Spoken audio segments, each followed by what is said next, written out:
सोई मौला जिन जग मौलिया, हरिया किया संसारो। आप खाक जिन बंद रहाई, धन सिरजनहारो।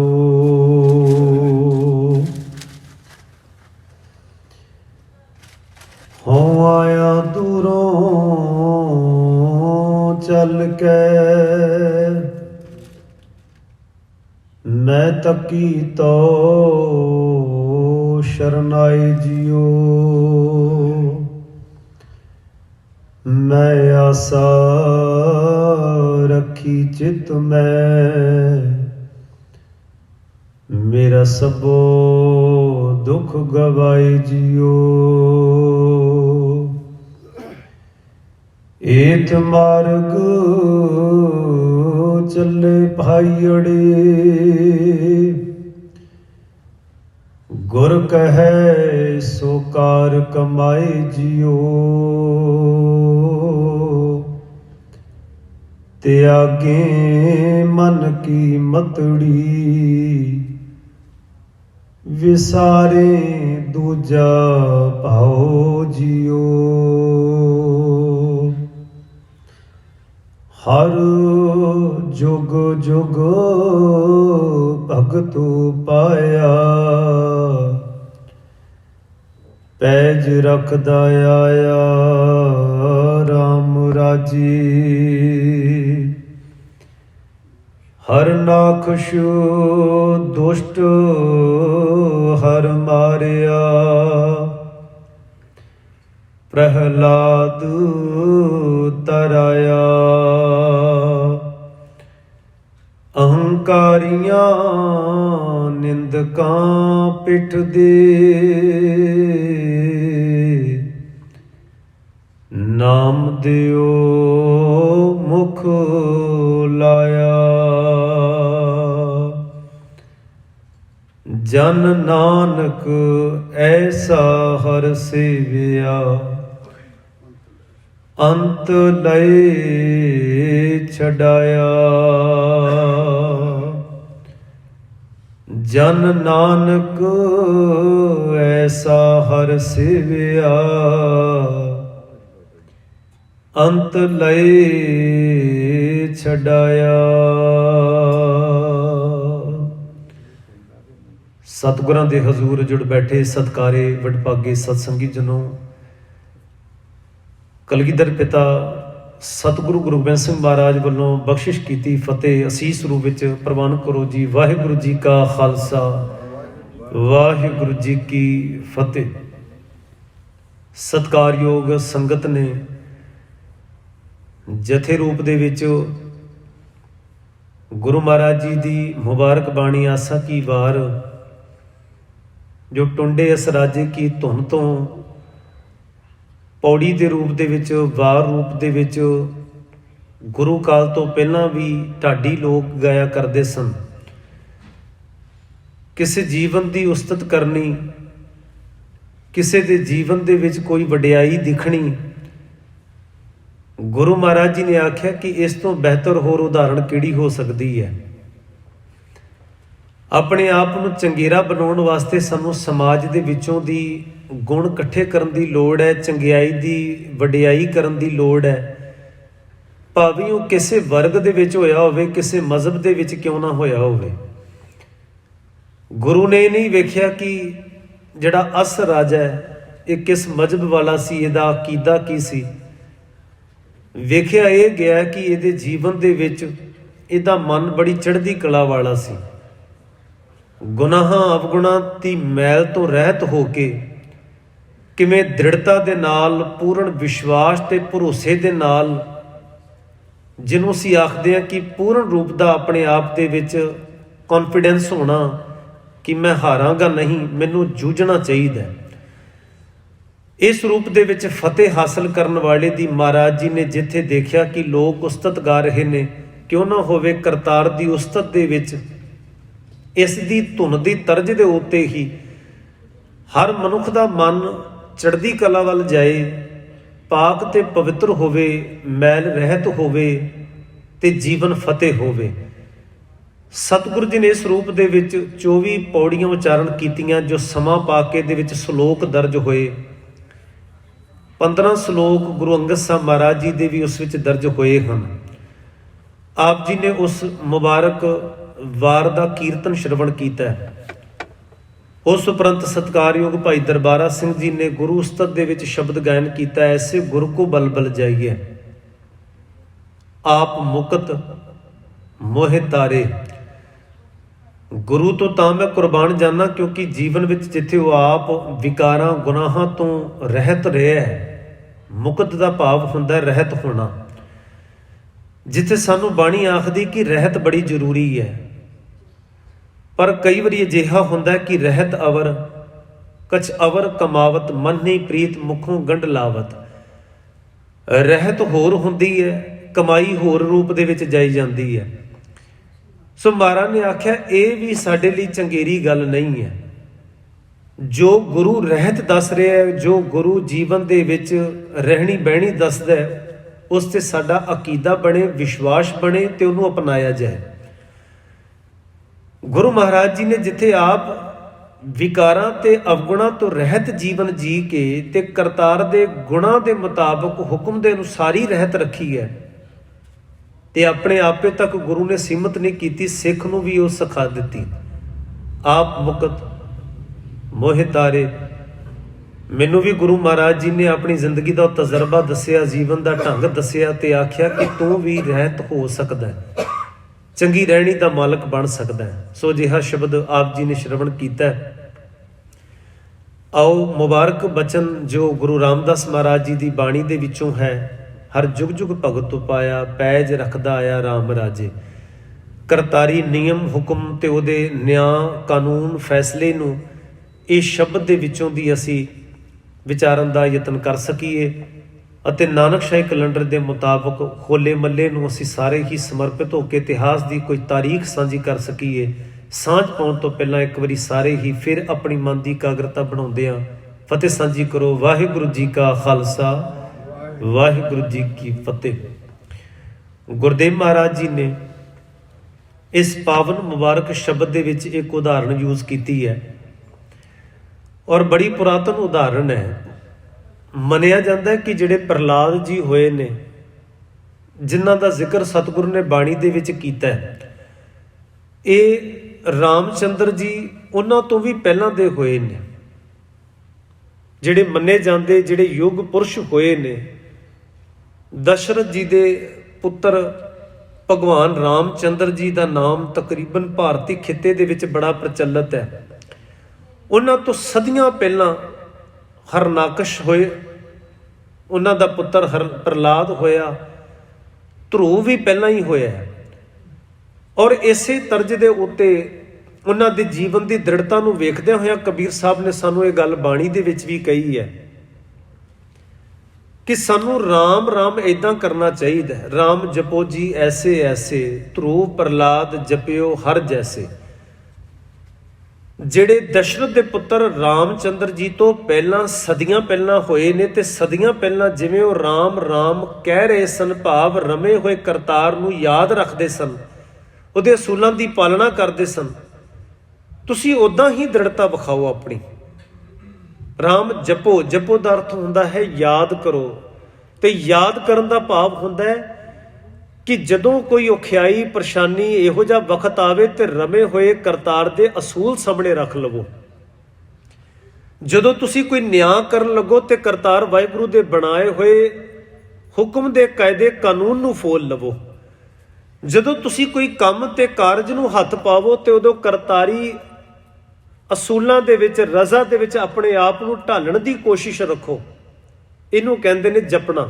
ਹਰ ਰਾਮ ਜਪੋ ਜੀ ਐਸੇ ਐਸੇ, ਇੱਦਾਂ ਇੱਦਾਂ ਦ੍ਰਿੜ ਕਰੋ। ਧਰੂਵ ਪ੍ਰਹਲਾਦ, ਜਿਵੇਂ ਭਗਤ ਧਰੂਵ ਜੀ, ਭਗਤ ਪ੍ਰਹਲਾਦ ਜੀ ਬੜੇ ਮੰਨੇ ਪਰਮੰਨੇ ਤੇ ਉੱਚ ਉਚੇਰੀ ਸੋਚ ਦੇ ਮਾਲਕ ਹਨ। ਗੁਰੂ ਮਹਾਰਾਜ ਨੇ ਆਖਿਆ ਕਿ ਇਸ ਤਰੀਕੇ ਦੀ ਦ੍ਰਿੜਤਾ ਜਿਵੇਂ ਉਹਨਾਂ ਨੇ ਅਪਣਾਈ ਹੈ, ਤੁਸਾਂ ਨੂੰ ਵੀ ਅਪਣਾਉਣ ਦੀ ਲੋੜ ਹੈ। ਧਰੂਵ ਪ੍ਰਹਲਾਦ ਜਪਿਓ ਹਰ ਜੈਸੇ, ਜਿਵੇਂ ਉਹਨਾਂ ਨੇ ਜਪਿਆ। ਹੁਣ ਉਹਨਾਂ ਨੇ ਕੋਈ ਇਦਾਂ ਨਹੀਂ ਕਿ ਰਾਮ ਰਾਮ ਰਾਮ ਰਾਮ ਆਖਿਆ ਹੋਏਗਾ, ਇਦਾਂ ਤੇ ਕੁੱਲ ਦੁਨੀਆ ਕਹਿ ਰਹੀ ਹੈ ਤੇ ਬਾਣੀ ਕਹਿੰਦੀ ਹੈ ਰਾਮ ਰਾਮ ਕਰਤਾ ਸਭ ਜਗ ਫਿਰੇ ਰਾਮ ਨਾ ਪਾਇਆ ਜਾਏ। ਕੱਲੀ ਰਾਮ ਰਾਮ ਕਰਨ ਦੀ ਤੱਕ ਦੀ ਗੱਲ ਹੁੰਦੀ ਤੇ ਫਿਰ ਉਸਤਤ ਨਹੀਂ ਸੀ ਹੋਣੀ ਧਰੂ ਪ੍ਰਹਲਾਦ ਜੀ ਦੀ। ਜਿਹਨੂੰ ਗੁਰਮਤ ਗੁਰਬਾਣੀ ਬਹੁਤੀ ਥਾਂ ਨਹੀਂ ਦਿੰਦੀ ਕਿ ਤੁਸੀਂ ਕਿਸੇ ਸ਼ਬਦ ਦੀ ਰੈਪੀਟੇਸ਼ਨ ਕਰ ਰਹੇ ਹੋਵੋ ਤੇ ਤੁਸੀਂ ਬਹੁਤ ਉੱਚੀ ਪਦਵੀ ਤੇ ਪਹੁੰਚ ਜਾਓਗੇ, ਅਜਿਹਾ ਨਹੀਂ ਹੁੰਦਾ। ਇਦਾਂ ਨਹੀਂ ਕਿ ਕੋਈ ਖੁਦਾ ਕਹਿ ਰਿਹਾ ਤੇ ਕੋਈ ਅੱਲਾ ਕਹਿ ਰਿਹਾ ਤੇ ਉਹ ਉੱਚ ਪਦਵੀ ਤੇ ਨਹੀਂ ਗਿਆ, ਜਿਹੜਾ ਰਾਮ ਰਾਮ ਕਹਿ ਰਿਹਾ ਉਹ ਪਹੁੰਚ ਗਿਆ। ਅੱਖਰਾਂ ਦਾ ਹੇਰ ਫੇਰ ਹੀ ਹੈ, ਸ਼ਬਦਾਂ ਦੀ ਤਬਦੀਲੀ ਹੋਈ ਹੈ ਕਿ ਕੋਈ ਇਦਾਂ ਦਾ ਸ਼ਬਦ ਜਪਦਾ ਕੋਈ ਇਦਾਂ ਦਾ ਜਪਦਾ ਹੈ। ਸ਼ਬਦਾਵਲੀ ਦੀ ਗੱਲ ਨਹੀਂ ਹੈ ਸਾਧ ਸੰਗਤ ਜੀ। ਇੱਥੇ ਗੱਲ ਇਹ ਹੈ ਕਿ ਰਮੇ ਹੋਏ ਖੁਦਾ ਨੂੰ, ਅਕਾਲ ਪੁਰਖ ਵਾਹਿਗੁਰੂ ਨੂੰ, ਉਸ ਰਮੇ ਹੋਏ ਰਾਮ ਨੂੰ ਜਿਸ ਰੂਪ ਦੇ ਵਿੱਚ ਜਾਣਿਆ ਗਿਆ, ਸਮਝਿਆ ਗਿਆ, ਉਸ ਦੇ ਹੁਕਮ ਦੀ ਤਰਜ਼ ਦੇ ਮੁਤਾਬਕ ਜ਼ਿੰਦਗੀ ਨੂੰ ਢਾਲਿਆ ਗਿਆ, ਉਹ ਉਦਾਹਰਨਾਂ ਸਾਡੇ ਸਾਹਮਣੇ ਨੇ ਦੁਨੀਆ ਦੇ ਵਿੱਚ। ਅਸੀਂ ਇਹ ਨਹੀਂ ਕਹਿ ਸਕਦੇ ਕਿ ਮੈਂ ਰਮੇ ਹੋਏ ਕਰਤਾਰ ਦੇ ਹੁਕਮ ਵਿੱਚ ਜੀਵਾਂਗਾ ਤੇ ਕੀ ਪ੍ਰਾਪਤੀ ਹੋਏਗੀ ਜੀ, ਕੀ ਮਿਲੇਗਾ, ਆਖਿਰ ਸਫਲਤਾ ਇਹਦੇ ਵਿੱਚ ਕਿਵੇਂ ਹੋਏਗੀ। ਤੇ ਮਹਾਰਾਜ ਨੇ ਆਖਿਆ ਧਰੂ ਤੇ ਪ੍ਰਹਲਾਦ ਤੋਂ ਵੱਡੀ ਉਦਾਹਰਣ ਮੈਂ ਹੋਰ ਤੁਹਾਨੂੰ ਕੀ ਦੇ ਸਕਦਾ ਵਾਂ, ਜੋ ਸਦੀਆਂ ਪੁਰਾਣੀ ਹੈ, ਯੁੱਗ ਪੁਰਸ਼ਾਂ ਦੇ ਆਉਣ ਤੋਂ ਪਹਿਲਾਂ ਦੀ ਵੀ ਪੁਰਾਣੀ ਹੈ। ਜਿਹੜੀ ਧਰੂ ਤੇ ਪ੍ਰਹਲਾਦ ਜੀ ਦੀ ਉਦਾਹਰਣ, ਇਸ ਤੋਂ ਵੱਡੀ ਤੇ ਪੁਰਾਣੀ ਉਦਾਹਰਣ ਸਾਡੇ ਕੋਲ ਕੋਈ ਹੋਰ ਮੌਜੂਦ ਵੀ ਨਹੀਂ ਹੋਏਗੀ, ਜਿਨ੍ਹਾਂ ਬਾਰੇ ਬਾਣੀ ਦੇ ਵਿੱਚ ਥਾਂ ਪ੍ਰਥਾਂ ਉਦਾਹਰਣਾਂ ਗੁਰੂ ਸਾਹਿਬ ਨੇ ਦਿੱਤੀਆਂ ਨੇ। ਤੇ ਇੱਥੇ ਵੀ ਗੁਰੂ ਰਾਮਦਾਸ ਮਹਾਰਾਜ ਜੀ ਨੇ ਉਦਾਹਰਣ ਦਿੱਤੀ ਹੈ, ਹਰ ਜੁਗ ਜੁਗ ਭਗਤ ਉਪਾਇਆ। ਸ਼ਬਦਾਵਲੀ ਨੂੰ ਜਿੱਥੇ ਸਮਝਣ ਦੀ ਲੋੜ ਹੈ, ਉੱਥੇ ਗੁਰੂ ਮਹਾਰਾਜ ਜੀ ਦੀ ਪੂਰੀ ਕਹੀ ਜਾ ਰਹੀ ਗੱਲ ਨੂੰ ਬੜੀ ਤਬੀਅਤ ਨਾਲ ਵਿਚਾਰਨ ਦੀ ਲੋੜ ਹੈ। ਜੁਗ ਜੁਗ ਦਾ ਅਰਥ ਹੁੰਦਾ ਸਮੇਂ ਸਮੇਂ ਮੁਤਾਬਕ, ਹਰ ਸਮੇਂ ਹਰ ਵਕਤ ਅਕਾਲ ਪੁਰਖ ਵਾਹਿਗੁਰੂ ਨੇ ਭਗਤ ਪੈਦਾ ਕੀਤੇ। ਹਰ ਜੁਗ ਜੁਗ ਭਗਤ ਉਪਾਇਆ। ਹੁਣ ਸਾਡਾ ਇਹ ਮੰਨਣਾ ਹੈ ਕਿ ਗੁਰੂ ਗ੍ਰੰਥ ਸਾਹਿਬ ਜੀ ਦੀ ਬਾਣੀ ਦੇ ਵਿੱਚ 15 ਭਗਤਾਂ ਦੇ ਵਿੱਚ ਸਭ ਤੋਂ ਪਹਿਲੇ ਭਗਤ ਸ਼ੇਖ ਫਰੀਦ ਸਾਹਿਬ ਮੰਨੇ ਜਾਂਦੇ ਨੇ ਸਿੱਖ ਤਾਰੀਖ ਦੇ ਮੁਤਾਬਕ। ਤੇ ਗੁਰੂ ਰਾਮਦਾਸ ਮਹਾਰਾਜ ਕਹਿੰਦੇ ਨੇ ਹਰ ਜੁਗ ਜੁਗ ਭਗਤ ਉਪਾਇਆ। ਤੇ ਇਹਦਾ ਭਾਵ ਤੇ ਇਹ ਵੀ ਨਿਕਲੇਗਾ ਕਿ ਸ਼ੇਖ ਫਰੀਦ ਸਾਹਿਬ ਜੀ ਤੋਂ ਪਹਿਲਾਂ ਵੀ ਭਗਤ ਹੁੰਦੇ ਰਹੇ ਨੇ। ਕੋਈ ਘੜੀ ਕੋਈ ਵਕਤ ਐਸਾ ਖਾਲੀ ਨਹੀਂ ਹੈ ਕਿ ਜਿੱਥੇ ਕਰਤਾਰੀ ਸੱਚ ਦੇ ਪਾਂਦੀ ਨਾ ਹੋਣ, ਉਹਦੇ ਸੱਚ ਦੇ ਰਾਹ ਤੇ ਤੁਰਨ ਵਾਲੇ ਨਾ ਹੋਣ, ਉਹਦੇ ਹੁਕਮ ਦੀ ਪਾਲਣਾ ਕਰਨ ਵਾਲੇ ਨਾ ਹੋਣ, ਸਮਾਜ ਦੇ ਵਿੱਚ ਕਰਤਾਰੀ ਸ਼ੁਭ ਗੁਣਾਂ ਦੀ ਸਾਂਝ ਕਰਨ ਵਾਲਿਆਂ ਦਾ ਘਾਟਾ ਪੈ ਗਿਆ ਹੋਵੇ। ਐਸਾ ਨਹੀਂ ਹੈ। ਦੁਨੀਆ ਕਦੀ ਵੀ ਉਹਨਾਂ ਨੇਕ ਪੁਰਸ਼ਾਂ ਤੋਂ ਵਾਂਝੀ ਨਹੀਂ ਰਹੀ, ਖਾਲੀ ਨਹੀਂ ਰਹੀ। ਐਸਾ ਮੰਨਣਾ ਹੈ ਗੁਰੂ ਮਹਾਰਾਜ ਜੀ ਦਾ, ਹਰ ਜੁਗ ਜੁਗ ਭਗਤ ਉਪਾਇਆ। ਤੇ ਸ਼ੇਖ ਫਰੀਦ ਸਾਹਿਬ ਜੀ ਦਾ ਅਸੀਂ ਟਾਈਮ ਪੀਰੀਅਡ ਅਗਰ ਮਿੱਥਦੇ ਹਾਂ ਤੇ 12ਵੀਂ ਸਦੀ ਦਾ ਮੰਨਦੇ ਹਾਂ। ਗੁਰੂ ਨਾਨਕ ਮਹਾਰਾਜ ਜੀ ਦਾ 14ਵੀਂ ਸਦੀ ਹੈ, 1469 ਤੇ 200 ਸਾਲ ਪਹਿਲਾਂ ਲਾ ਲਓ ਸ਼ੇਖ ਫਰੀਦ ਸਾਹਿਬ। ਤੇ 12ਵੀਂ ਸਦੀ ਤੋਂ ਪਹਿਲਾਂ ਕੀ ਕੋਈ ਚੰਗਾ ਪੁਰਸ਼ ਨਹੀਂ ਆਇਆ ਹੋਏਗਾ ਧਰਤੀ ਤੇ? ਇੰਨਾ ਲੰਮਾ ਵਕਤ ਕੀ ਮਾਨਵਤਾ ਨੇ ਬਿਨਾਂ ਚੰਗੇ ਲੋਕਾਂ ਤੋਂ ਬਗੈਰ ਹੀ ਗੁਜ਼ਾਰਾ ਕੀਤਾ ਹੋਣਾ?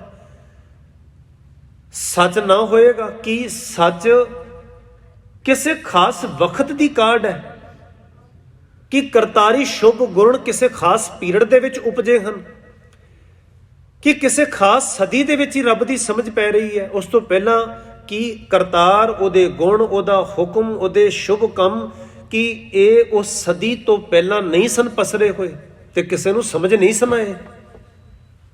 ਗੁਰੂ ਰਾਮਦਾਸ ਕਹਿੰਦੇ ਨੇ ਨਹੀਂ, ਅਜਿਹਾ ਨਹੀਂ ਹੈ। ਹਰ ਜੁਗ ਜੁਗ ਭਗਤ ਉਪਾਇਆ। ਤੇ ਭਗਤ ਪੈਦਾ ਹੁੰਦਾ ਹੈ ਗੁਣਾਂ ਤੋਂ, ਵਿਣ ਗੁਣ ਕੀਤੇ ਭਗਤ ਨਾ ਹੋਏ। ਗੁਣ ਪਹਿਲਾਂ ਤੋਂ ਹੀ ਨੇ, ਕਰਤਾਰ ਪਹਿਲਾਂ ਤੋਂ ਹੈ ਤੇ ਸ਼ੁਭ ਗੁਣ ਪਹਿਲਾਂ ਤੋਂ ਨੇ, ਉਹਦਾ ਹੁਕਮ ਵੀ ਪਹਿਲਾਂ ਤੋਂ ਹੈ। ਤੇ ਉਦੋਂ ਤੋਂ ਹੈ ਜਦੋਂ ਤੂੰ ਆਪ ਹੀ ਬਣਿਆ, ਜਦੋਂ ਤੋਂ ਰੱਬ ਬਣਿਆ। ਹੁਣ ਰੱਬ ਕਦੋਂ ਤੋਂ ਬਣਿਆ ਇਹਦੇ ਬਾਰੇ ਹੁਣ ਅਸੀਂ ਕਿਵੇਂ ਫੈਸਲਾ ਕਰ ਸਕਾਂਗੇ?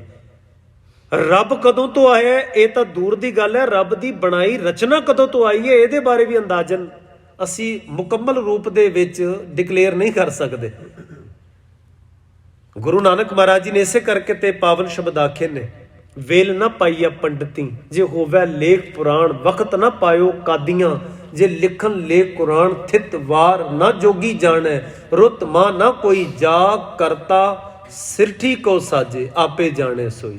ਜਿਹਦੀ ਰਚਨਾ ਦਾ ਹੀ ਅੰਦਾਜ਼ਾ ਨਹੀਂ ਤੇ ਕਰਤਾਰ ਦਾ ਕਿੱਦਾਂ ਹੋ ਜਾਏਗਾ। ਤੇ ਕਰਤਾਰ ਜਦੋਂ ਤੋਂ ਉਪਜਿਆ ਉਦੋਂ ਤੋਂ ਹੀ ਹੁਕਮ ਹੈ, ਉਦੋਂ ਤੋਂ ਹੀ ਸ਼ੁਭ ਗੁਣ ਨੇ। ਤੇ ਗੁਣਾਂ ਨੂੰ ਕਮਾਉਣ ਵਾਲਾ ਭਗਤ ਵੀ ਹੈ। ਇਸ ਕਰਕੇ ਸਾਡੇ ਕੋਲ ਜਿਹੜਾ ਭਗਤ ਦਾ ਇਤਿਹਾਸ ਅੱਜ ਸਾਡੇ ਕੋਲ ਹਵਾਲੇ ਰੂਪ ਦੇ ਵਿੱਚ ਉਹ ਸ਼ੇਖ ਫਰੀਦ ਸਾਹਿਬ ਜੀ ਤੋਂ ਹੈ, ਜੇ ਹਵਾਲਾ ਦੇਣਾ। ਪਰ ਅਸੀਂ ਇਹ ਨਹੀਂ ਕਹਿ ਸਕਦੇ ਕਿ ਸ਼ੇਖ ਫਰੀਦ ਸਾਹਿਬ ਤੋਂ ਪਹਿਲਾਂ ਕੋਈ ਭਗਤ ਹੀ ਨਹੀਂ ਹੋਇਆ ਹੋਏਗਾ, ਉਹਨਾਂ ਤੋਂ ਪਹਿਲਾਂ ਕਿਸੇ ਨੇ ਗੁਣਾਂ ਨੂੰ ਕਮਾਇਆ ਨਹੀਂ ਹੋਏਗਾ ਤੇ ਸੱਚ ਦੀ ਗੱਲ ਨਹੀਂ ਕੀਤੀ ਹੋਏਗੀ। ਸਾਡੇ ਕੋਲ ਹਵਾਲਾ ਨਹੀਂ ਹੈ, ਸਾਡੇ ਕੋਲ ਉਹਦੀ ਕੋਈ ਰਚਨਾ ਨਹੀਂ ਪਹੁੰਚੀ, ਸਾਡੇ ਕੋਲ ਉਹਦੀ ਕੋਈ ਵਿਚਾਰਧਾਰਾ ਨਹੀਂ ਪਹੁੰਚੀ। ਉਹਦੇ ਕੋਈ ਕਾਰਨ ਹੋ ਸਕਦੇ ਨੇ। ਮੁੱਢਲੇ ਕਾਰਨ ਰੂਪ ਦੇ ਵਿੱਚ ਇਹੀ ਹੋਏਗਾ ਕਿ ਉਹਨਾਂ ਦੇ ਵਿਰੋਧੀਆਂ ਨੇ ਉਹਨਾਂ ਦੀਆਂ ਰਚਨਾਵਾਂ ਨੂੰ ਖਤਮ ਕਰਤਾ ਹੋਣਾ।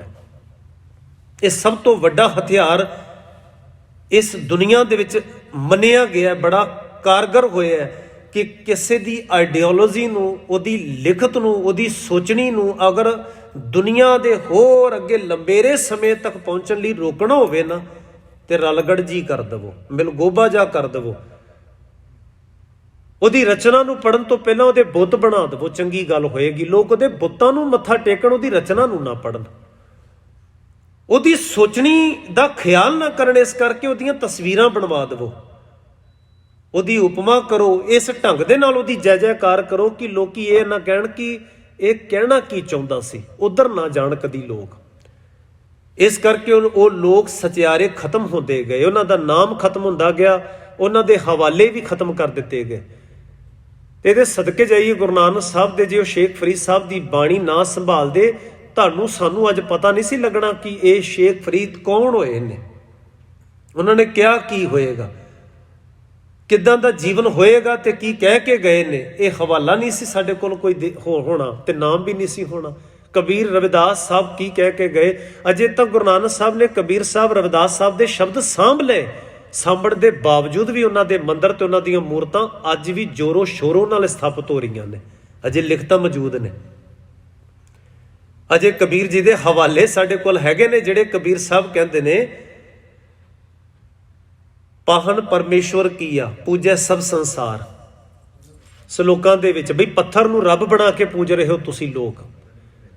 ਜਿਸ ਪਾਹਨ ਕੋ ਪਾਤੀ ਤੋਰੈ ਸੋ ਪਾਹਨ ਨਿਰਜੀਓ ਦਾ ਹਵਾਲਾ ਕਬੀਰ ਸਾਹਿਬ ਦੇ ਰਹੇ ਨੇ। ਤਾਂ ਫਿਰ ਵੀ ਕਬੀਰ ਜੀ ਦੀਆਂ ਮੂਰਤਾਂ ਬਣ ਜਾਣ, ਉਹਨਾਂ ਨੂੰ ਪੱਥਰ 'ਚ ਜੜ ਦਿੱਤਾ ਜਾਵੇ, ਇਹਦੇ ਬਾਵਜੂਦ ਵੀ ਕਿ ਉਹਨਾਂ ਦੀ ਰਚਨਾ ਉਸ ਗੱਲ ਦੇ ਵਿਚਾਰ ਦੇ ਉਲਟ ਅਪੋਜ਼ਿਟ ਹੈ ਤੇ ਉਸ ਭਗਤ ਨਾਲ ਵੀ ਨਿਆਂ ਨਾ ਹੋਇਆ ਹੋਵੇ। ਖੈਰ, ਮੈਂ ਬੇਨਤੀ ਇਹ ਕਰ ਰਿਹਾ ਸਾਂ ਕਿ ਕੋਈ ਵੀ ਸਮਾਂ, ਕੋਈ ਵਕਤ ਐਸਾ ਨਹੀਂ ਹੁੰਦਾ ਕਿ ਸਚਿਆਰੇ ਮਨੁੱਖਾਂ ਦੀ ਇਸ ਧਰਤੀ ਤੋਂ ਕਿਤੇ ਕੋਈ ਉਦਾਹਰਣ ਨਾ ਹੋਵੇ, ਐਗਜ਼ਾਮਪਲ ਨਾ ਮਿਲੇ, ਖਾਤਮਾ ਹੋ ਜਾਏ, ਉਹ ਲੱਭਣ ਹੀ ਨਾ। ਐਸਾ ਕਦੀ ਨਹੀਂ ਹੁੰਦਾ। ਹਰ ਯੁੱਗ ਯੁੱਗ ਭਗਤ ਉਪਾਇਆ। ਤੇ ਇੱਕ ਹੋਰ ਬੇਨਤੀ ਕਰਾਂ, ਅੱਜ ਜਿਹੜਾ ਯੁੱਗ ਚੱਲ ਰਿਹਾ, ਕਿ ਅੱਜ ਰੱਬ ਦੇ ਭਗਤ ਨਹੀਂ ਹੋਣਗੇ ਧਰਤੀ ਤੇ? ਹਰ ਵਕਤ ਦੇ ਤੁਸੀਂ ਕਾਇਦੇ ਕਾਨੂੰਨ ਤੇ ਲੋਕਾਂ ਦੇ ਸੁਭਾਅ ਪੜ੍ਹ ਕੇ ਵੇਖੋਗੇ ਨਾ, ਲੋਕਾਂ ਨੇ ਉਹਨਾਂ ਨੂੰ ਵੀ ਨਹੀਂ ਸੀ ਐਕਸੈਪਟ ਕੀਤਾ ਵਕਤ ਦੇ ਮੁਤਾਬਕ। ਤੇ ਅੱਜ ਵੀ ਚੰਗੇਰੇ ਲੋਕ ਦੁਨੀਆ ਦੇ ਵਿੱਚ ਉਦਾਂ ਹੀ ਜਿਉਂਦੇ ਤਿਉਂ ਜਿਉ ਰਹੇ ਨੇ, ਅਣਖ ਦੇ ਨਾਲ, ਤੇ ਆਪਣੀ ਗੱਲ ਮੁਕੰਮਲ ਰੂਪ ਵਿੱਚ ਰੱਖਦੇ ਨੇ, ਪਰ ਕੋਈ ਸਵੀਕਾਰਦਾ ਨਹੀਂ ਹੈ। ਸਮੇਂ ਦੇ ਮੁਤਾਬਕ ਸਮੇਂ ਦੇ ਹਾਣੀ ਲੋਕ ਨਹੀਂ ਬਣਦੇ ਕਦੀ ਵੀ। ਇਹ ਹਿਸਟਰੀ ਦੀਆਂ ਗਵਾਹੀਆਂ ਨੇ। ਜੇ ਇੱਦਾਂ ਹੁੰਦਾ ਤੇ ਨਾਮਦੇਵ ਨੂੰ ਧੱਕੇ ਨਾ ਪੈਂਦੇ, ਕਬੀਰ ਸਾਹਿਬ ਦੇ ਉੱਤੇ ਹਾਥੀ ਛੱਡਿਆ ਨਾ ਜਾਂਦਾ, ਇੱਦਾਂ ਭਗਤਾਂ ਦੇ ਨਾਲ ਧੱਕੇ ਮੁੱਕੀਆਂ ਨਾ ਹੁੰਦੀਆਂ, ਉਹਨਾਂ ਨੂੰ ਮਰਨ ਮਕਾਉਣ ਦੀਆਂ ਧਮਕੀਆਂ ਨਾ ਹੁੰਦੀਆਂ। ਹਵਾਲੇ ਨੇ ਉਹਨਾਂ ਦੇ ਬਾਣੀ ਦੇ ਵਿੱਚ ਇੱਦਾਂ ਦੇ ਕਿ ਸਾਨੂੰ ਬੜਾ ਕੁਝ ਕਿਹਾ ਗਿਆ, ਸਾਨੂੰ ਟੌਰਚਰ ਕੀਤਾ ਗਿਆ, ਸਾਨੂੰ ਸਮਾਜ ਦੇ ਵਿੱਚ ਬਦਨਾਮ ਕਰਨ ਦੀ ਕੋਸ਼ਿਸ਼ ਕੀਤੀ ਗਈ। ਭਗਤਾਂ ਦੀਆਂ ਰਚਨਾ 'ਚੋਂ ਹਵਾਲੇ ਮਿਲਦੇ ਨੇ। ਤੇ ਅੱਜ ਦੀ ਸਦੀ ਦੇ ਵਿੱਚ ਵੀ ਕੋਈ ਨੇਕ ਜਨ, ਨੇਕ ਪੁਰਸ਼ ਸਚਿਆਰਾ ਹੋਏਗਾ, 1 2 4 ਨਹੀਂ, ਗਿਣਤੀ ਨਹੀਂ ਕਹੀ ਜਾ ਸਕਦੀ। ਪਰ ਸਮੇਂ ਦੇ ਹਾਣੀ ਲੋਕ ਕਦੀ ਵੀ ਡਿਕਲੇਅਰ ਨਹੀਂ ਕਰਦੇ, ਮੰਨਦੇ ਨੇ। ਹਾਂ, ਕੁਝ ਚੰਗੇ ਕੰਮ ਕਰਨ ਦੇ ਬਾਵਜੂਦ ਜਦੋਂ ਮਰ ਮੁੱਕ ਜਾਂਦਾ ਨਾ, ਫਿਰ ਲੋਕੀ ਭਾਵੇਂ ਉਹਦੀਆਂ ਤਸਵੀਰਾਂ ਜਾਇਬ ਘਰ 'ਚ ਟੰਗ ਦੇਣ। ਇੱਕ ਛੋਟੀ ਜਿਹੀ ਉਦਾਹਰਨ ਮੈਂ ਹੁਣ ਦੀ ਦੇ ਲੈਂਦਾ। ਦੀਪ ਸਿੱਧੂ ਦੇ ਨਾਂ ਤੇ ਤੁਸੀਂ ਸਾਰਿਆਂ ਨੇ ਫੇਸਬੁੱਕ ਤੇ ਹੋਰਾਂ ਪਰਾਂ ਵੀ ਵੇਖਿਆ, ਅਜੇ ਨਾ ਤੇ ਉਹ ਕੋਈ ਭਗਤ ਹੋਇਆ ਤੇ ਨਾ ਕੋਈ ਬਹੁਤਾ ਸਮਾਜ ਦਾ ਕੋਈ ਪੈਰੋਕਾਰ ਹੋਇਆ। ਸਿਰਫ ਤਕਰੀਰਾਂ ਦੇ ਬੇਸ ਤੇ ਹੀ ਸਨ, ਅਜੇ ਨਾ ਤੇ ਉਹਨੇ ਕੋਈ ਇੱਟ ਲਾਈ ਸੀ, ਅਜੇ ਕੋਈ ਕੰਮ ਤਾਂ ਕੀਤਾ ਵੀ ਨਹੀਂ ਸੀ। ਤੇ ਤਕਰੀਰਾਂ ਵੀ ਉਹ ਸਨ ਜੋ ਕਿਤਾਬਾਂ 'ਚ ਲਿਖੀਆਂ ਪਈਆਂ ਨੇ ਕਦੋਂ ਦੀਆਂ, ਕੋਈ ਨਵੀਂ ਗੱਲ ਵੀ ਨਹੀਂ ਸੀ। ਪਰ ਅਗਲੇ ਨੇ ਸਿਰਫ ਹਲੂਣਾ ਜਿਹਾ ਦਿੱਤਾ, ਅਣਖ ਜੀ ਦਿਖਾਈ। ਅਗਲੇ ਨੇ ਆਖਿਆ ਕਿ ਜਗਾਉਣ ਦੀ ਲੋੜ ਹੈ, ਨੌਜਵਾਨੀ ਇਕੱਠੀ ਕਰਨ ਦੀ ਲੋੜ ਹੈ, ਤੇ ਜਿਹੜੀਆਂ ਸੈਂਟਰ ਵੱਲੋਂ ਕੀਤੀਆਂ ਵਧੀਕੀਆਂ ਨੇ ਉਹਨਾਂ ਦੀ ਲਿਸਟਾਂ ਰੱਖਣ ਦੀ ਲੋੜ ਹੈ। ਇੰਨਾ ਕੋਈ ਕੰਮ ਸੀ ਅਜੇ ਤਾਂ ਹੋਇਆ, ਇੰਨਾ ਹੀ ਸੀ ਨਾ। ਕਈ ਵਾਰੀ ਮੈਨੂੰ ਕਈ ਵੀਰ ਫੋਨ ਤੇ ਪੁੱਛਦੇ ਨੇ, ਜੀ ਦੀਪ ਸਿੱਧੂ ਬਾਰੇ ਤੁਹਾਡੇ ਕੀ ਬਿਆਨ ਨੇ? ਮੈਂ ਕਹਿੰਦਾ ਜੀ ਸਧਾਰਨ ਜਾਸੀ ਸਧਾਰਨ ਹੀ ਰੱਖੋ ਉਹਨੂੰ। ਸਾਡੀ ਕੌਮ ਦੀ ਹਾਲਤ ਇਸ ਕਰਕੇ ਅੱਜ ਬੜੀ ਨਾਜ਼ੁਕ ਜੀ ਸਥਿਤੀ ਦੇ ਵਿੱਚ ਹੈ, ਇਸ ਕਰਕੇ ਸਾਨੂੰ ਤਾਂ ਹੁਣ ਤਾਰਾ ਵੀ ਸੂਰਜ ਵੇਖਦਾ ਪਿਆ, ਇੱਕ ਚਿੰਗਾਰੀ ਵੀ ਬੜੀ ਵੱਡੀ ਲਾਟ ਵੇਖਦੀ ਹੈ, ਕਿਉਂਕਿ ਉਹ ਸਾਡੀ ਹਾਲਤ ਹੈ ਇਹੋ ਜਿਹੀ। ਅਗਲਾ ਐਡਾ ਮਹਾਨ ਹੈ ਜਾਂ ਨਹੀਂ ਹੈ, ਸਾਡੀ ਹਾਲਤ ਬੱਤਰ ਹੋ ਚੁੱਕੀ ਹੈ। ਸਾਨੂੰ ਨਿੱਕੀ ਜੀ ਚੀਜ਼ ਬਹੁਤ ਵੱਡੀ ਹੁਣ ਦਿਖਾਈ ਦੇਣ ਲੱਗ ਪੈਂਦੀ ਹੈ। ਉਹ ਇੱਕ ਕਿਰਨ ਮੰਨ ਸਕਦੇ ਹੋਵਾਂਗੇ, ਕਿਸੇ ਦਾ ਕੰਟਰੀਬਿਊਸ਼ਨ ਹੋ ਸਕਦਾ, ਕਿਸੇ ਦਾ ਯੋਗਦਾਨ ਹੋ ਸਕਦਾ, ਆਪਣਾ ਆਪਣਾ ਬਣਦਾ ਅਗਲਾ ਕੰਟਰੀਬਿਊਸ਼ਨ ਪਾਉਂਦਾ। ਅੱਜ ਜਿਹੜੇ ਲੋਕ ਉਹਦੀਆਂ ਤਸਵੀਰਾਂ ਲਾ ਰਹੇ ਨੇ ਨਾ ਅਜਾਇਬ ਘਰਾਂ ਦੇ ਵਿੱਚ ਤੇ ਨਾਅਰੇ ਲਾਉਂਦੇ ਨੇ ਤੇ ਬੜਾ ਕੁਝ ਕਰਦੇ ਨੇ, ਇਹਨਾਂ ਨੇ ਹੀ ਜੇਲ੍ਹਾਂ ਵਿੱਚ ਬੰਦੀ ਸਿੰਘਾਂ ਦੀ ਰਿਹਾਈ ਵੇਲੇ, ਮੋਰਚੇ ਵੇਲੇ ਅਗਲੇ ਨੂੰ ਪਤਾ ਕੀ ਕਿਹਾ ਸੀ? ਮੋਨਾ ਘੋਨਾ ਘਰ ਜਾ ਕੇ ਬਹਿ ਤੂੰ। ਤੇ ਅੱਜ ਉਹਦੀਆਂ ਫੋਟੋ ਧੱਕੇ ਨਾਲ ਅਜਾਇਬ ਘਰਾਂ 'ਚ ਉਹੀ ਲੋਕ ਲਾ ਰਹੇ ਨੇ, ਕਿਉਂਕਿ ਉਹ ਹਾਵ ਭਾਵ ਤੋਂ ਪ੍ਰਭਾਵਿਤ ਨੇ। ਅਸਲ ਦੇ ਵਿੱਚ ਬੰਦੇ ਤੋਂ ਨਹੀਂ, ਬੰਦੀ ਦੇ ਕਰਨੀ ਤੋਂ ਨਹੀਂ ਹੈਗੇ। ਜੋ ਮੀਡੀਆ ਦਿਖਾਏਗਾ, ਜੋ ਮਾਹੌਲ ਦਿਖਾਈ ਦੇਗਾ, ਉਹ ਪ੍ਰਭਾਵਿਤ ਹੁੰਦਾ ਉਹਨਾਂ ਦਾ ਮਨ ਅਗਲਿਆਂ ਦਾ। ਉਸ ਮਾਹੌਲ ਦੇ ਦਾਇਰੇ 'ਚ ਡਿਸੀਜ਼ਨ ਲੈ ਜਾ ਰਹੇ ਹਨ। ਪਰ ਅੱਜ ਅਣਗਿਣਤ ਬੰਦੇ ਕੌਮ ਦੇ ਵਿੱਚ ਤੁਹਾਨੂੰ ਦਿਖਾਈ ਦੇਣਗੇ ਜਿਹੜੇ ਬੜੇ ਅਣਖੀ ਨੇ, ਬੜੇ ਚੰਗੇ ਕੰਮ ਕਰ ਰਹੇ ਨੇ, ਡਟੇ ਹੋਏ ਨੇ। ਉਹਨਾਂ ਰਾਹੀਂ ਕੀਤੀ ਹੋਏ ਕੰਮਾਂ ਦੀ ਆਊਟਪੁੱਟ ਤੁਹਾਨੂੰ ਦਿਖਾਈ ਦੇ ਸਕਦੀ ਹੈ, ਪਰ ਕੋਈ ਨਹੀਂ ਪ੍ਰਵਾਨ ਕਰੇਗਾ। ਹਾਂ, ਮਰਨ ਬਾਅਦ ਜ਼ਰੂਰ ਫੋਟੋਆਂ ਚੁੱਕੀ ਫਿਰਾਂਗੇ ਆਪਾਂ। ਇਹ ਸਭਨਾਂ ਨਾਲ ਹੁੰਦਾ ਹੈ ਤੇ ਸਭਨਾਂ ਨਾਲ ਹੁੰਦਾ, ਏਦਾਂ ਹੋਏਗਾ ਵੀ, ਇਹ ਹਕੀਕਤ ਹੈ। ਗੁਰੂ ਮਹਾਰਾਜ ਨੇ ਆਖਿਆ ਵੀ ਚੰਗੇ ਨੇਕ ਪੁਰਖ ਜੁਗ ਜੁਗ ਵਕਤ ਦੇ ਵਿੱਚ ਆਪੋ ਆਪਣਾ ਰੋਲ ਨਿਭਾਉਂਦੇ ਰਹੇ ਨੇ, ਹਰ ਜੁਗ ਜੁਗ ਭਗਤ ਉਪਾਇਆ। ਫਿਰ ਅੱਗੇ ਆਖਿਆ ਪੈਜ ਰੱਖਦਾ ਆਇਆ ਰਾਮ ਰਾਜੇ।